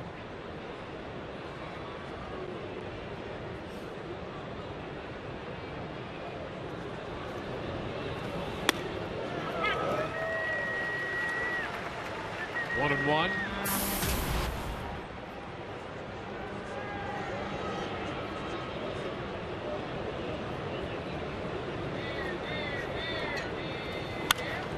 And a pop up. Torres making the call. Now he gets out of there. Coming in to save the day is Johnson. Boy, Kelly Johnson on top of the mound. Boy, tough when a pitcher makes the call. Then he got out of there, and here comes Kelly Johnson sliding in to save the day. That is quite a catch by Johnson. I think he caught his feet. He did. Did that tripping. Just another 1-2-3 inning.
Evan Longoria leads off the 6th, takes a fastball inside. 1 ball, no strikes. Longoria, Loney, and Jennings against Jeremy Guthrie. The Rays have scored 4 runs, and that's a news bulletin against Kansas City pitching. That's a strike. They've gone 13 games allowing 3 or fewer runs until today, and the Rays have 4 on 7 hits. And here's another one.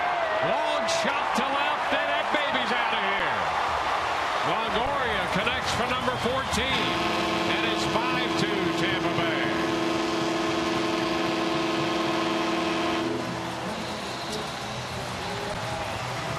Now, that is the best revenge right there for Evan Longoria. I don't think that he was appreciative of that first pitch fastball in off the plate as he looked out at Jeremy Guthrie. And 2 pitches later, he gets one to hit and he hammers it. Middle.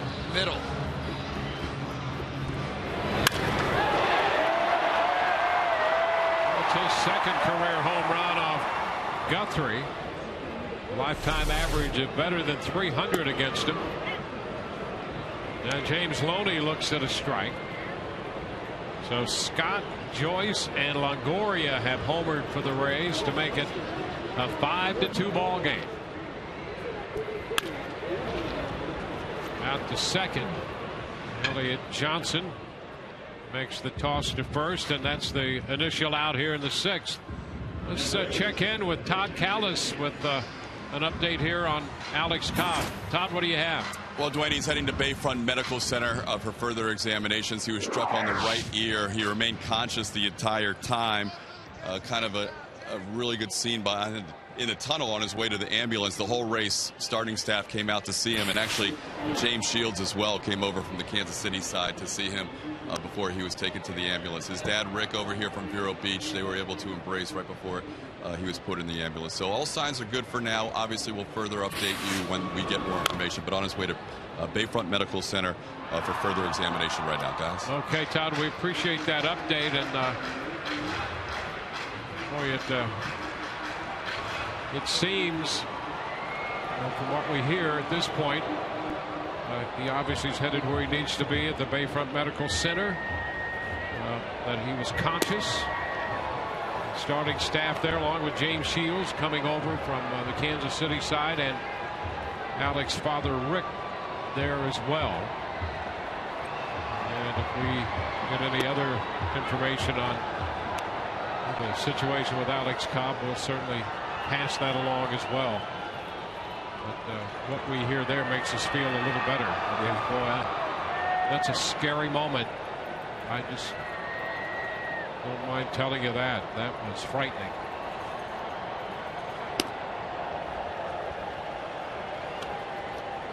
(3-2) the count on Desmond Jennings.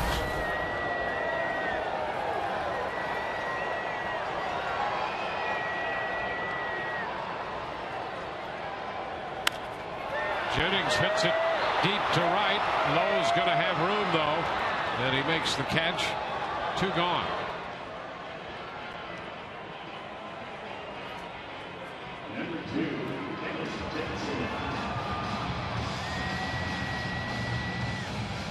Here's Kelly Johnson. How about that catch Kelly made to end the top half of this inning? You talk about maintaining concentration. You know, he's coming in there calling Alex Torres off, trips running up the mound. And hey, listen, we've all done it. When you trip, the head typically goes down. But look at it, heads up, trip, head never left the baseball, and that's how you're able to make the catch. Well, that was amazing, and he got that right hand down to brace himself, prop himself up while he made the catch.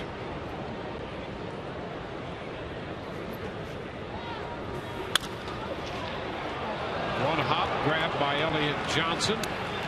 The Rays are out in the 6th inning, but they tack on a run on a long one off the bat of Evan Longoria, and it's 5-2.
2 here.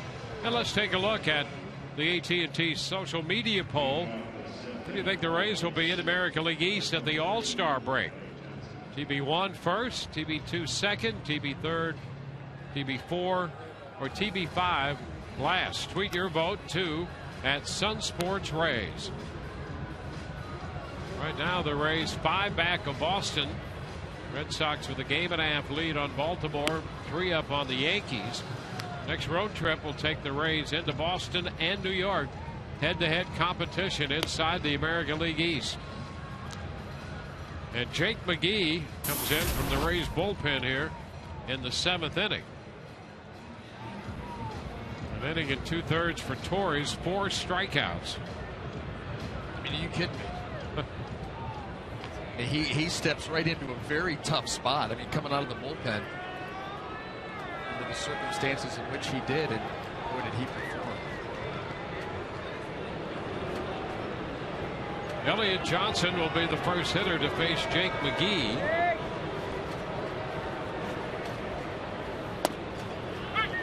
And Jake throws him a strike. Johnson 1 for 2. Singled and scored a run in the 2nd inning. Struck out looking in the 4th.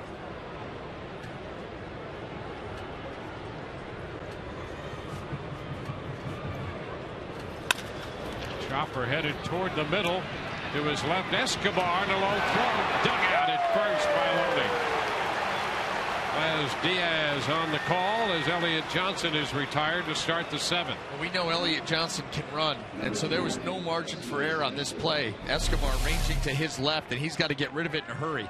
That's where having James Loney is a plus for this Rays infield, because they know just get it over there, get it going, and let James Loney make a play. And a difficult throw to make for Escobar. Yeah, he's going to his left, throwing back to the right, and that's why you just get it close. 2 guys making plays. Now Alcides Escobar walked and grounded out to second. McGee pours a strike in there. Boston leading the Orioles 5-2 in the top of the 7th in Baltimore. Johnny Gomes has hit his 4th home run of the year for Boston. 2 strikes the count to Escobar.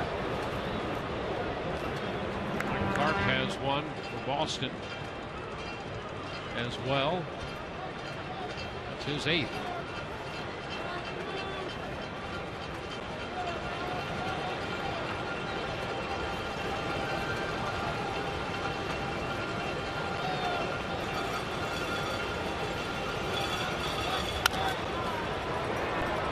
Still 2 strikes.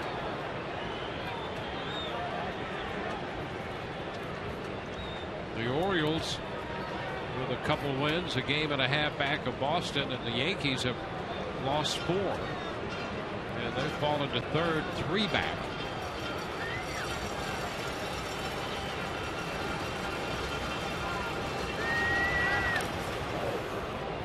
One ball, 2 strikes. Yankees play the Angels tonight. Wilson Hansen, the pitching matchup in Anaheim for that game.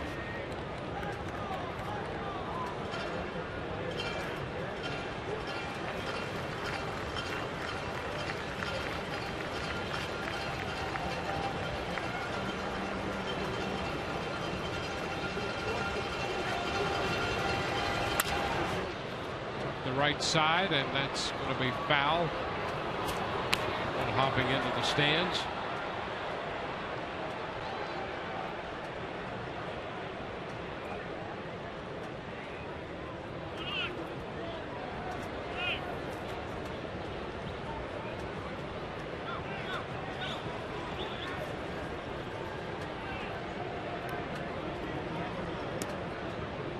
Cobb 4 1/3. Torres an inning and 2/3. And now McGee working here in the 7th.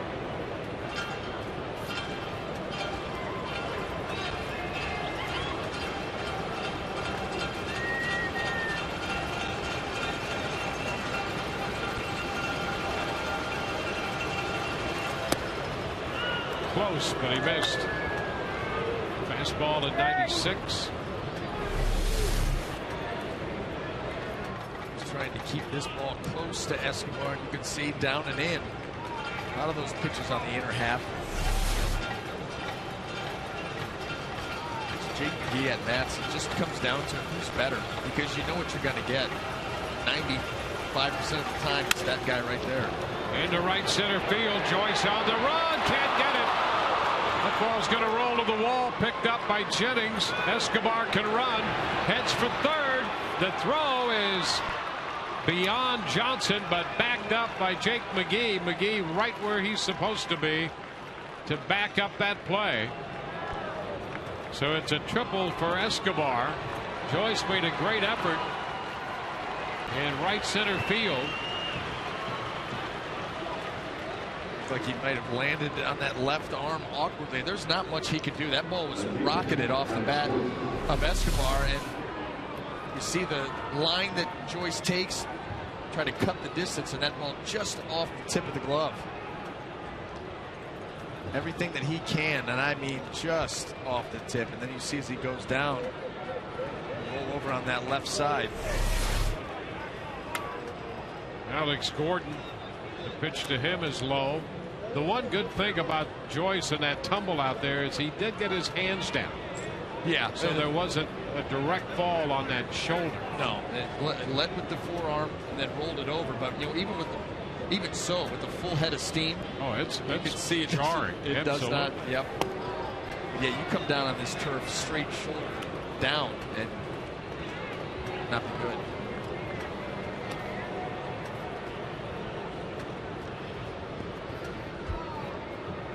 For Escobar, his second triple of the year. You know, the other plus too is his glove hand, not the throwing shoulder.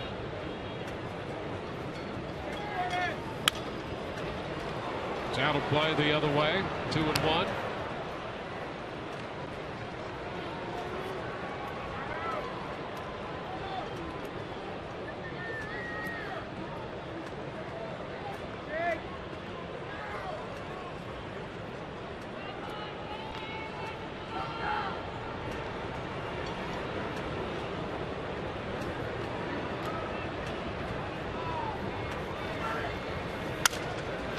Pop-up, foul ball. Lobaton couldn't find it, and it's going to fall near the on-deck circle.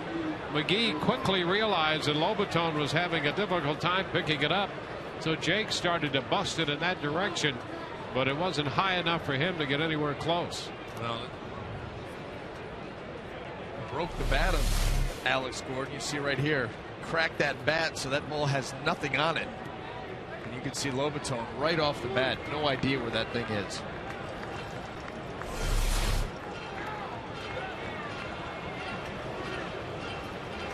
A 2-2 count to Alex Gordon.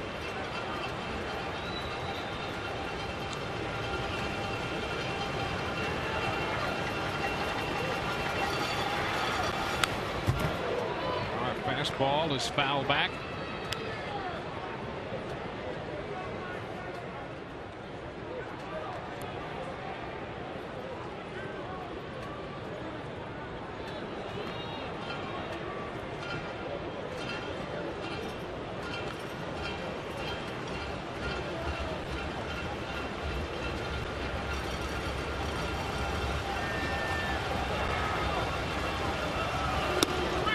Strike three call. Got him looking on the fastball at 97. Well, that's a huge strikeout for obvious reasons. Runner on third, one out. A tough hitter at the plate. A better pitch.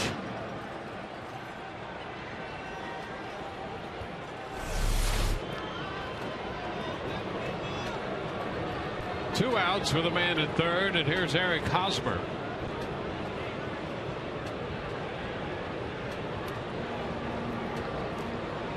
Hosmer's 0 for 3, but he's hit the ball hard every time, including the last time up. And a line drive right back that struck Alex Cobb in the head. Cobb left after 4 1/3 and has been taken the Bayfront Medical Center.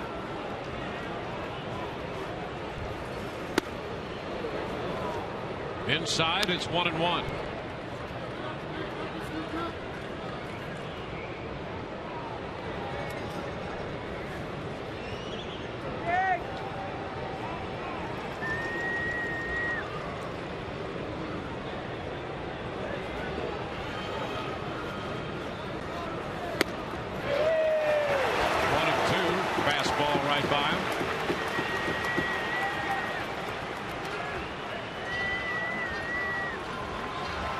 Two outs, man at third. A 1-2 count.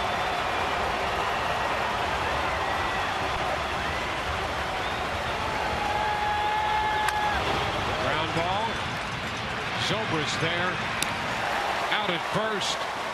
Triple and a man left at third. No runs. 5-2 Rays. 7th inning stretch coming up.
The Rays play the Royals, and kids 14 and under receive Jeremy Hellickson headphones presented by Metro PCS while supplies last.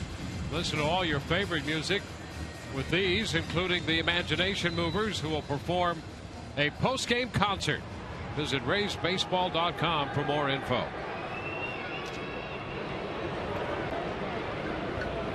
Jose Lobaton leads it off, and the pitch is low. Lobaton, Escobar, and Joyce due up. Rays lead by 3. They've hit 3 home runs today. Lobaton is ahead in the count, 2-0. Lobaton had a base hit his last time up when Jennings was thrown out at the plate.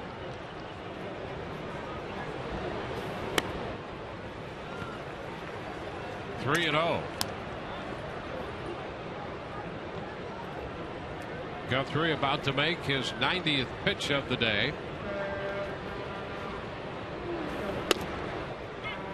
And he picks up a strike. He hasn't walked anyone, nor has he registered a strikeout. He didn't register a strikeout. I believe it was in his last start against the Detroit Tigers. He pitched into the 7th, gave up 2 earned runs, picked up a win, but he had 3 walks, no strikeouts. And 44 strikeouts on the year now in 91 innings. Oh, in those 91 innings now, he's also given up 19 home runs, which leads, that may lead Major League Baseball at this point, definitely leads the American League. He's given up 11 home runs to left-handed hitters and 8 to right-handed hitters. And he walks Lobaton. We talked about it early. He's an attacking style pitcher. The lack of strikeouts. He doesn't have a real put-away pitch. He just relies on a good mix of a lot of pitches. Not overpowering, even though he can get that fastball 93, 94 at time to time. But the way that he pitches so aggressively, he's going to give up some home runs. So here's Yunel Escobar. He's looking for his first hit of the day. A fly ball to center. The ground ball to short.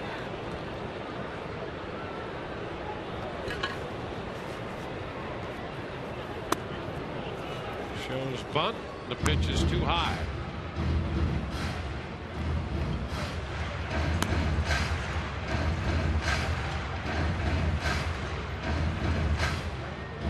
Five 8-0 for the Rays. 2-5-1 for Kansas City. That Yost does get some action going in his bullpen. And the bunt by Escobar. Guthrie, quick throw back to second, and they get their man. Lobaton forced at second on a very quick throw back there to Escobar, the shortstop. Well, everybody was crashing, and Jeremy Guthrie, quick pop off the mound, gets to this ball quickly, and he knows he's got to play at second right here. I think he was actually headed towards the third baseline. First baseman was crashing, but he quickly changed his direction and made a very nice play to get the lead runner. Now Matt Joyce. Pitch is high. Luke Hochhaver is throwing in the bullpen for Kansas City down the left field line. Matt homered in the fifth.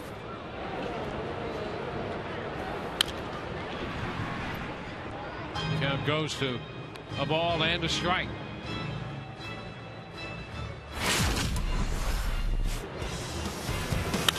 A home run in the fifth inning, a fastball. Well, that's a bad place to throw Matt Joyce, the way that he's been swinging the bat. He has not missed too many of those. The leadoff spot's been good for him, and he's seen a lot of good pitches up there. Yeah, for whatever reason, he has really taken to that spot in the lineup. He's swinging a good bat. He's continuing to be true to himself, not going outside of his approach or his swing, his area of the field that he prefers to hit the baseball. Well, the Rays now have a leadoff guy who's 9th in the league in slugging percentage. Yeah, well, and that you saw Joe's reaction. You know, when they told him about that, he had no idea. Knew that he would swing in the bat well, but very good slugging percentage and instant offense at the top of the order. Ball getting away. Perez can't find it, and Escobar will move into second. Now, that's the only way you're going to get one by Perez, if it just takes a bounce and he doesn't know where it is. That's a wild pitch. Yeah, could not find it. Breaking ball, he's going to go down, and that ball just clanks off the glove, and he's so used to it being right out in front. He's like, what do you mean it's not right below me?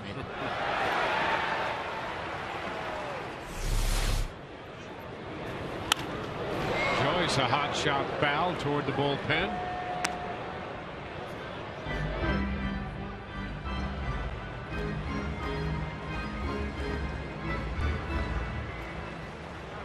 Peralta and Farnsworth busy in the Rays bullpen.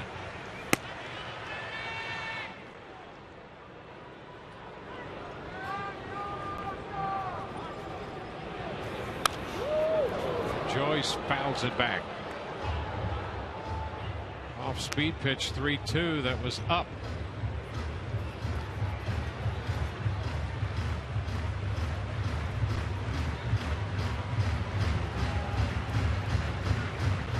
Zobrist is on deck.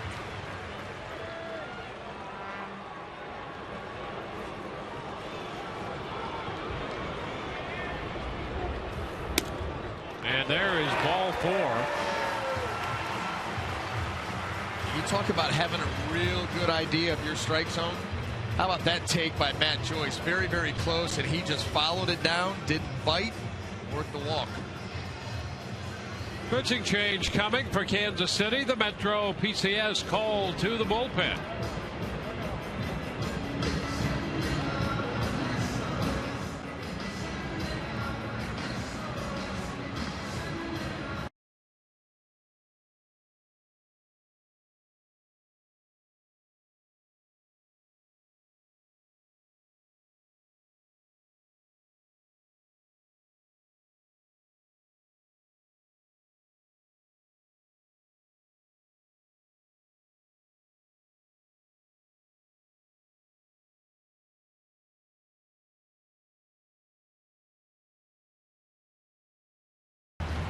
And I don't know if he had intentions of making a pitching change or not, but whether he did or not, he did not.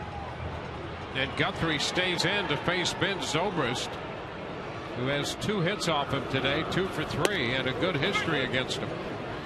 The pitch is a strike. Runners at first and second with 1 out. Hard to imagine that anybody could talk Ned Yost out of changing pitchers if that's what he had in mind. He's a pretty intense guy to begin with, and if he made up his mind to change pitchers, he's probably going to change pitchers. Yeah, you know what, and what managers will do, we see Joe Madden do it all the time. If there's no discussion to be had, they're going to make that call right away, so that it's already been made. The guy's on his way in. Fly ball back into right. Low backs up in front of the track to make the catch. Escobar tags and advances to third. So the Rays will have runners on the corners with 2 outs. And Luke Scott coming up. You know, sometimes those managers will come out there to look a pitcher in the eye and see if he has the stomach for the situation. He wants him out there, but he also wants to see, are you going to be able to handle this moment or not? Yep. And if that was the case, Jeremy Guthrie is quite persuasive. Guthrie has walked a couple, the only 2 walks of the day. His pitch count's over 100 now. And here's Luke. He has a base hit and a home run.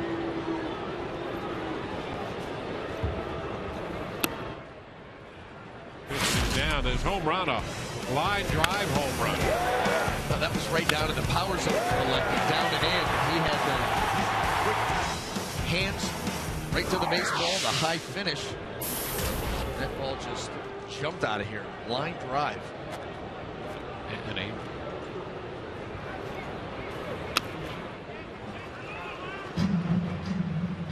Two balls, no strikes.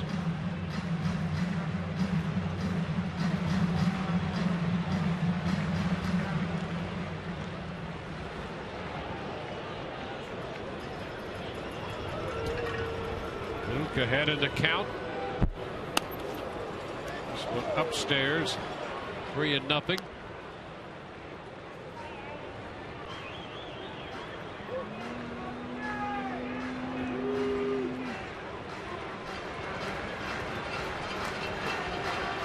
Escobar third, Joyce at first.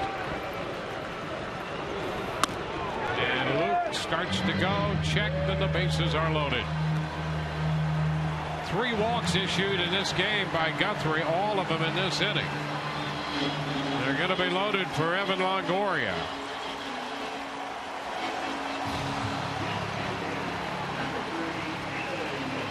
So they're loaded. Longoria, who hit a home run to lead off the 6th, bats with a chance to give the Rays some cushion.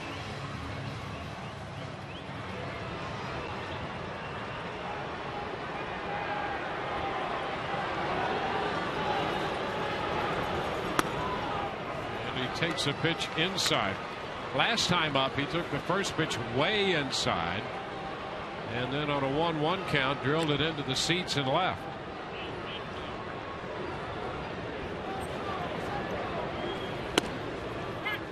Takes a strike, 1-1. Jeremy Guthrie realizes that for himself, for his team's chances, this is the ball game right here. So he's going to empty the tank now, approaching the teens, as in 113 pitches. He's 112 now. All you have left right here is probably going to be your last hitter.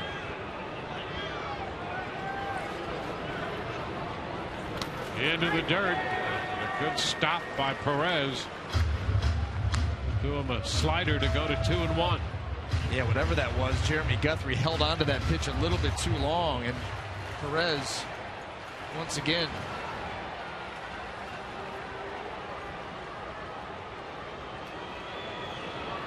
Two and one. And a popper on the right side toward the line.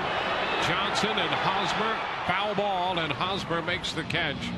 The Rays leave him loaded. We're through 7. 5-2 Tampa Bay.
From Tropicana Field, we move on to the 8th inning. Joel Peralta will take over.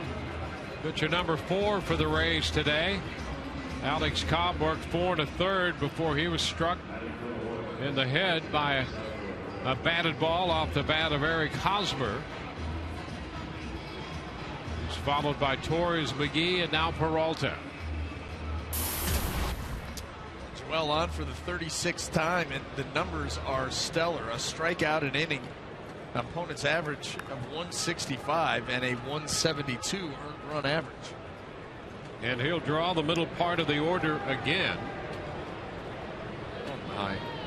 Perez, Butler, and Kane. Happens every time. It does, and it's so many times in the 8th inning.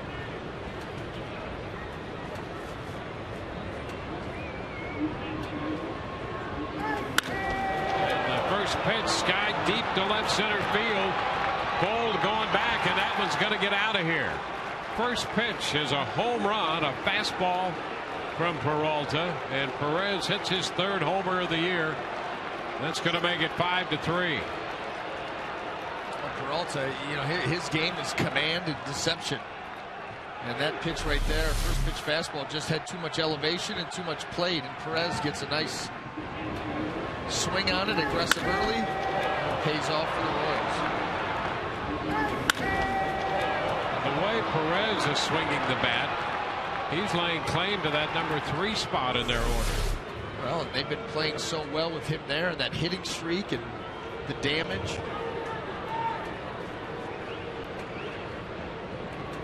Here's Butler.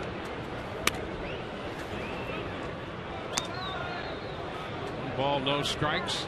Sometimes a guy's able to put together a hitting streak, but it's a soft hitting streak.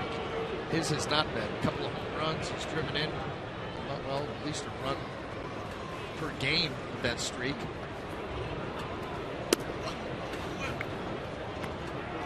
Two balls, no strikes.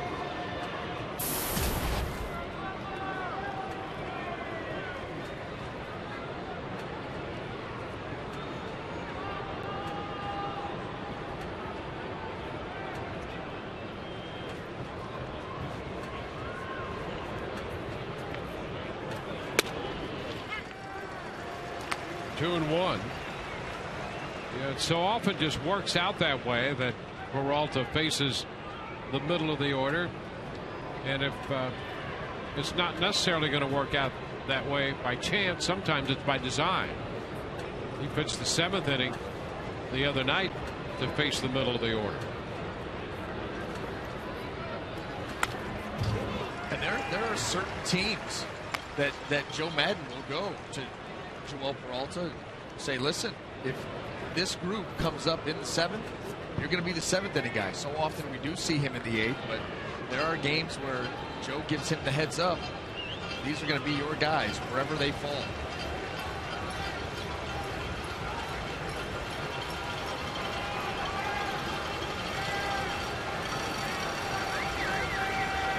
It's popped up down the right side into foul territory. Going to be a tough play, and it's out of play.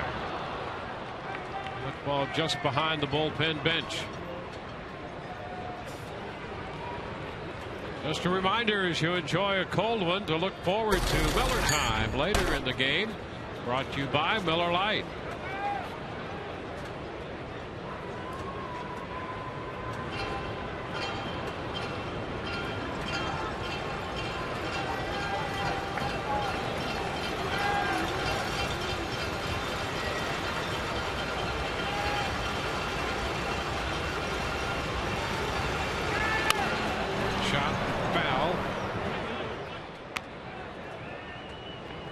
Still 2-2.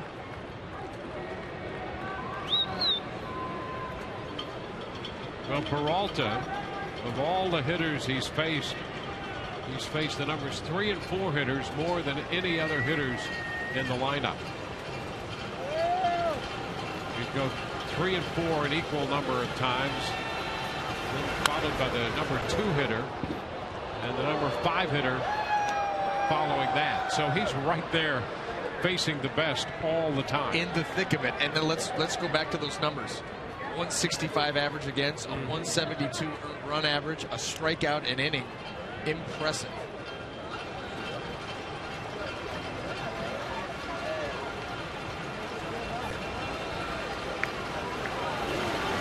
And he strikes out Butler.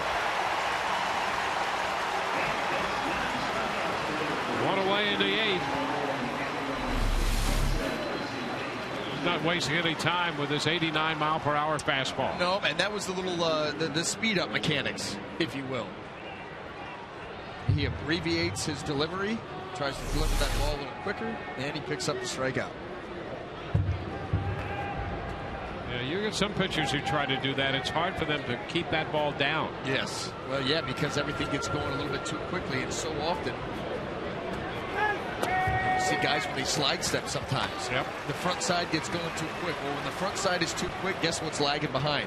The arm. Yep. When the arm doesn't catch up, the ball stays up.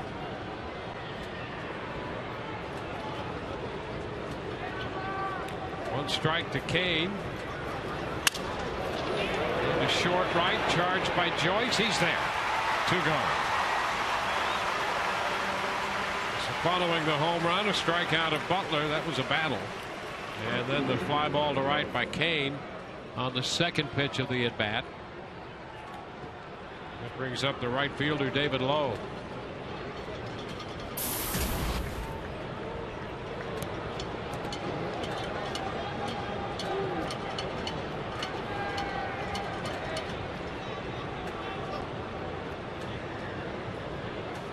Lowe had a base hit in the 3rd. He is 1 for 3.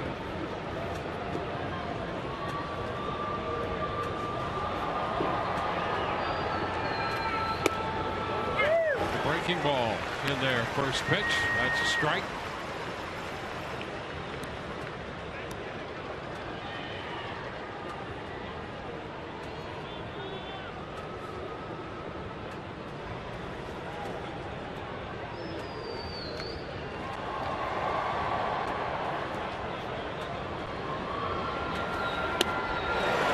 The miss. 0-2.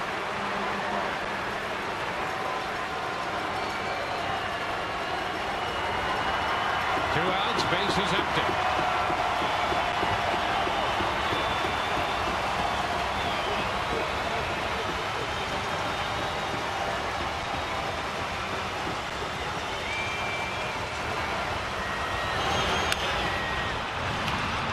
Right back through the middle. He tried to get a little quick on him there.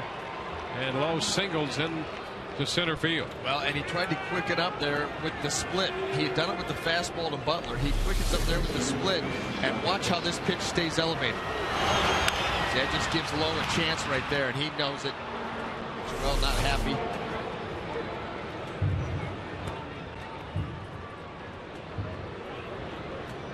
Now, sometimes he can get away with that pitch just on the change of speed. But what happens when he throws the fastball there, it doesn't have to be overpowering. A lot of those hitters are late because of the quick delivery. First pitch is a strike. But if he throws that split, it tends to be off speed anyway. It does, and you've got a guy that 2 strikes is just looking to put the ball in play. He's going to shorten. David Lowe's not a big power hitter, so he's going to cut down his swing. He's just looking to put the ball in play, and then he gets something soft where even if he's fooled with his body a little bit, keep his hands back.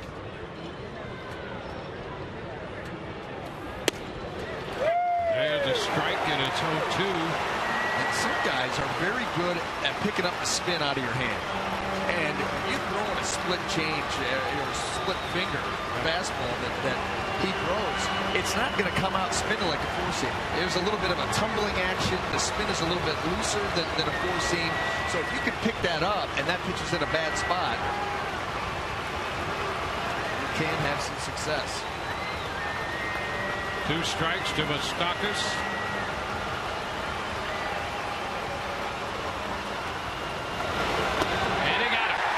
Strikes him out. Kansas City settles for 1. It's 5-3 Rays. Bottom of the 8th coming.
The Rays lead 5-3 heading to the bottom half of the 8th inning. Time to check in on our AT&T Twitter poll question. Where will the Rays be when the All-Star break hits in the AL East? Hashtag TB1 first, hashtag TB2 second, hashtag TB3 third, hashtag TB4 fourth, hashtag TB5 last. Tweet your votes to @SunSportsRays. And in that Rays Live postgame show presented by Checkers, we will tell you about Evan Longoria's hot streak continuing today with that home run, Joe Maddon's press conference, interviews from the Rays clubhouse, and of course we will update you if we get any information further on Alex Cobb, who has been sent to Bayfront Medical Center. Guys, back to you. All right, Todd, thank you. We go to the bottom of the 8th. James Loney facing Luke Hochevar, and he fouls the first pitch back.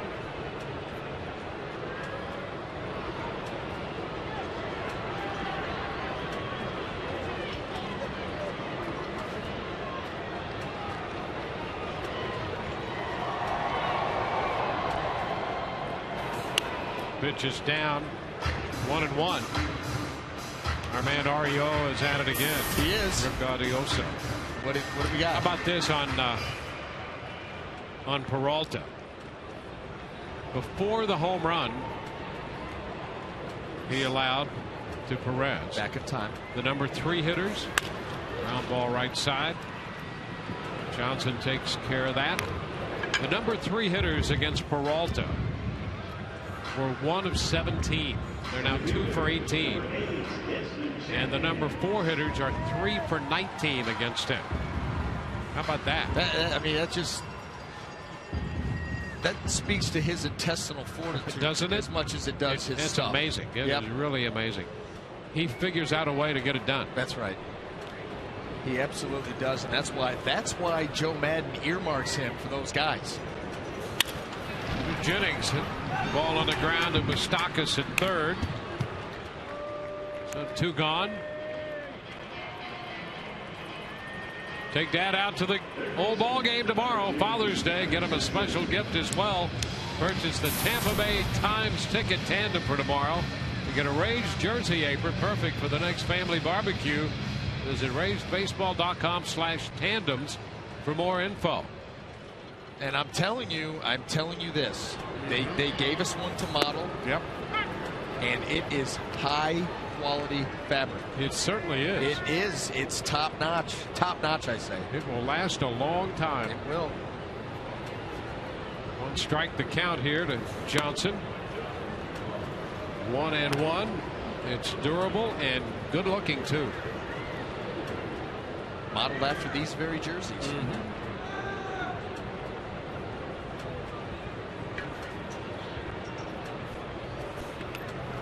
Into the dirt.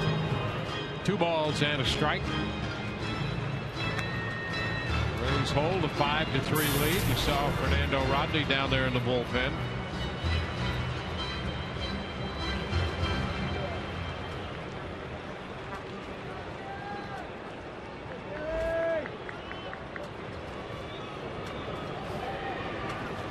Rays got 5 runs, 4 earned off Guthrie. 3 home runs.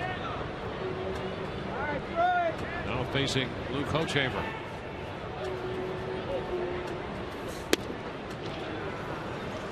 And the count goes to 3-1 on Kelly Johnson. Jose Lobaton on deck.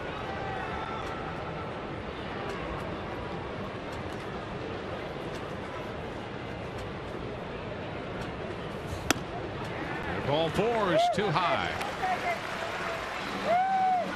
2-out walk. Wrap-up game of the series in the homestand tomorrow. And here's what's coming up tomorrow on Rays Live. The pregame show presented by your Gulf Coast Honda dealers. It's a kids' Sunday. Father's Day greetings in store. And a hitting demo by Big O, Orestes Destrada. We'll break down the hitting process.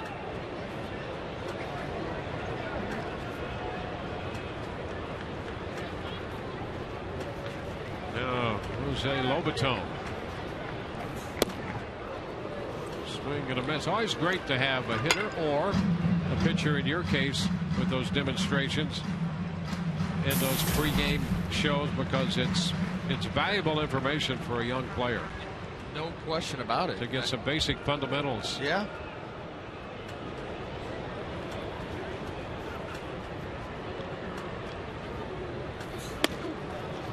You see, that's the foundation for everything, and everybody has to learn it. You know, and baseball is one of those sports where it's a repetition sport, and you have to do things day after day after day, continue to really train your brain, muscle memory, in order to do that. So, you know, you could get a big leaguer, any big leaguer, former, current, whatever, to break something down and teach the mechanics and the fundamentals of things. Well, let me just tell you something right here. We're not getting just any big leaguers. We're getting Orestes Destrada and Brian Anderson to impart this information. Those 2 guys know what they're doing. To an extent. I'm having a hard time keeping my composure right now. And I mean that. I know. Okay. Give me the power finger. Fly ball into center.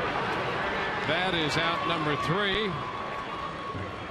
So we're through 8. We go to the 9th. The Rays lead it 5-3, and that means it's time for Rodney.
We go from Tropicana Field, your kids' favorite rock band coming to the Trop. The Imagination Movers set to perform tomorrow after the Rays host the Royals during Family Fun Day presented by the Tampa Bay Times. Everyone invited on the field to dance along with Disney Junior stars. Visit RaysBaseball.com/concerts. Fernando Rodney on the hill for the Rays, following Cobb, Torres, McGee, and Peralta.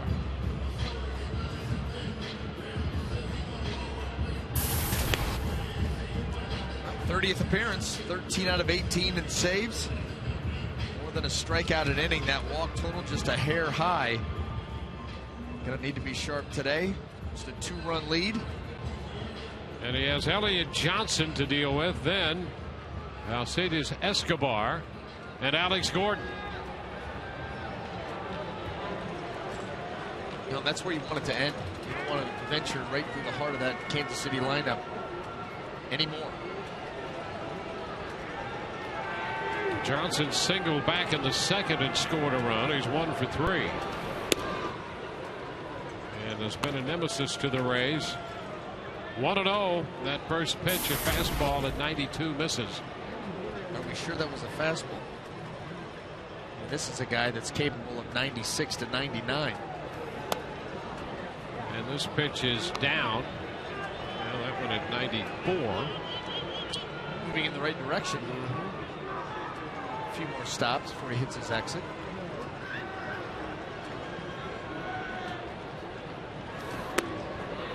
And a strike. 95.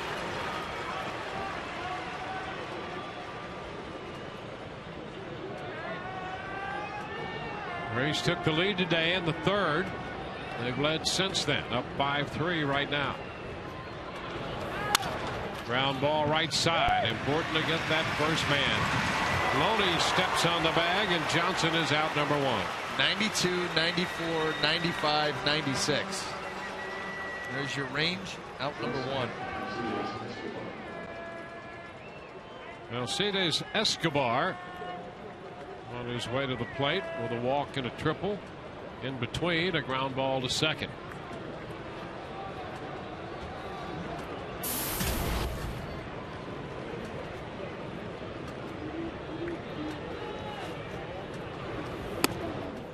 Pitch is upstairs.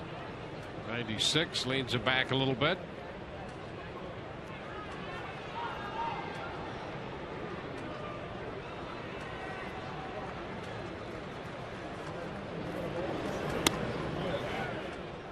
Two 2-0 Rays trying to get their first win of the year over Kansas City. They dropped 2 in Kansas City snowed out of the final game of that series, and Kansas City has dominated the first 2 games of this series. That's a strike. 2-1.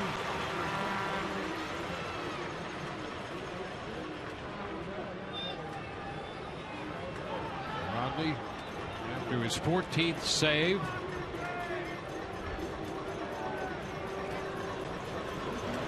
That takes the count to 2-2. 97 that time. So that's up in Fernando Rodney territory. That's what we saw all last year. I mean, how many times did we reference? Just from the get-go. Yeah, the first pitch out of the gate, 96, 97, the changeup, 82, 83. He was in the zone all the time. 15 walks on the season. Just dominant. Oh, best season ever by a reliever. 98 with this one. And it's fouled out of play. As far as the ERA goes, he gave up 5 earned runs. Man, that's incredible. For the season. There's 6 months in the season. And that's just insane. Why, it was a record-breaking season for him. Wow. And so you know what's in there. Swing and a miss. He comes back with the change. Strikes him out. He went from 97, 98 to 85. There you go. What he's capable of. You got to gear up for the upper 90s and then cover that too. That's a lot to ask. 2 outs.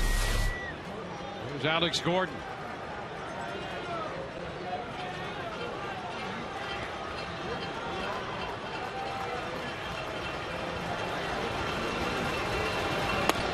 And the pitch. Gordon looks at a strike. Red Sox have beaten Baltimore 5-4. Lackey got the win. Bailey his 8th save despite a home run from Matt Wieters. That's 5-4 Boston. Swing and a miss. Change up to Gordon. The count is 0-2.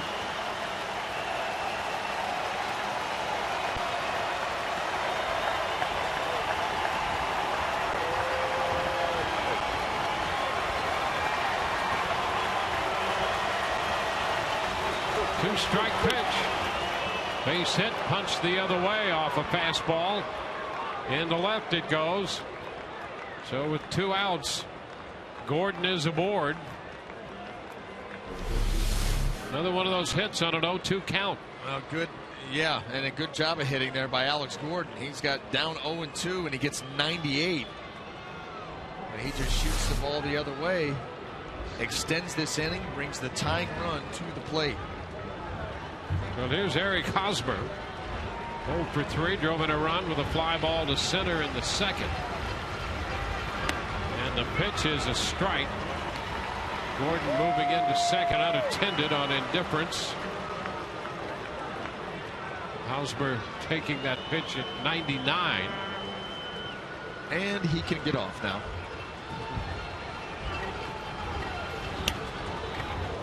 '99 again. It's 1-1. I think the ball that Gordon hit was 98. It was. An 0-2 fastball, and he singled into left.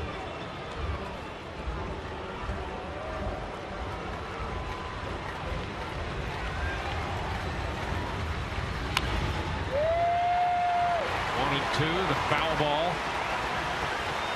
The changeup. And again with the count of 1-2. Crowd looking for the final out. Rays looking to find the winning side of the ledger again.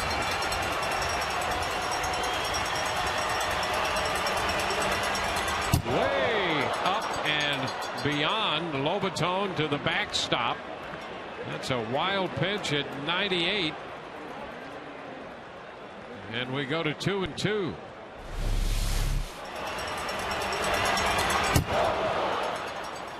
No catching that one. Yeah, how about the people behind behind home plate in the seats? Look out. 2-2.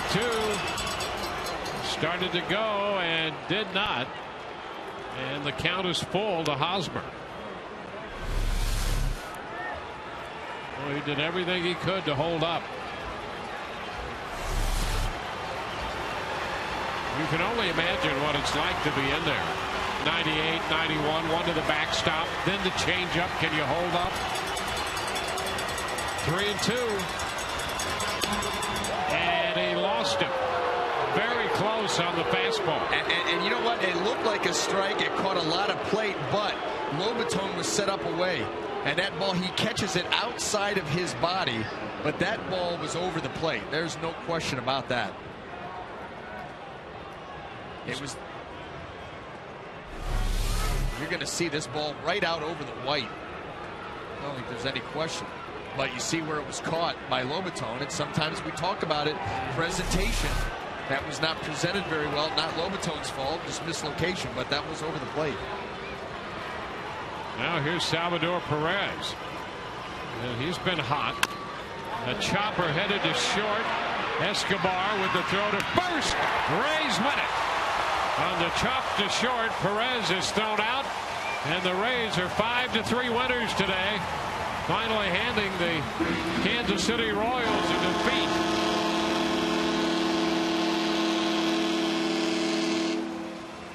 Rays win it 5-3. They're now 4-5 on the homestand. So the Rays are 1-4 against Kansas City. But more importantly, get on the winning side of the ledger after dropping the first two games of this series. Today notching their 36th win. They are 36-32. As we promised earlier in the game, it's Miller time, brought to you by Miller Lite. We'll watch the chop to short, Escobar's play, and the reaction of Fernando Rodney.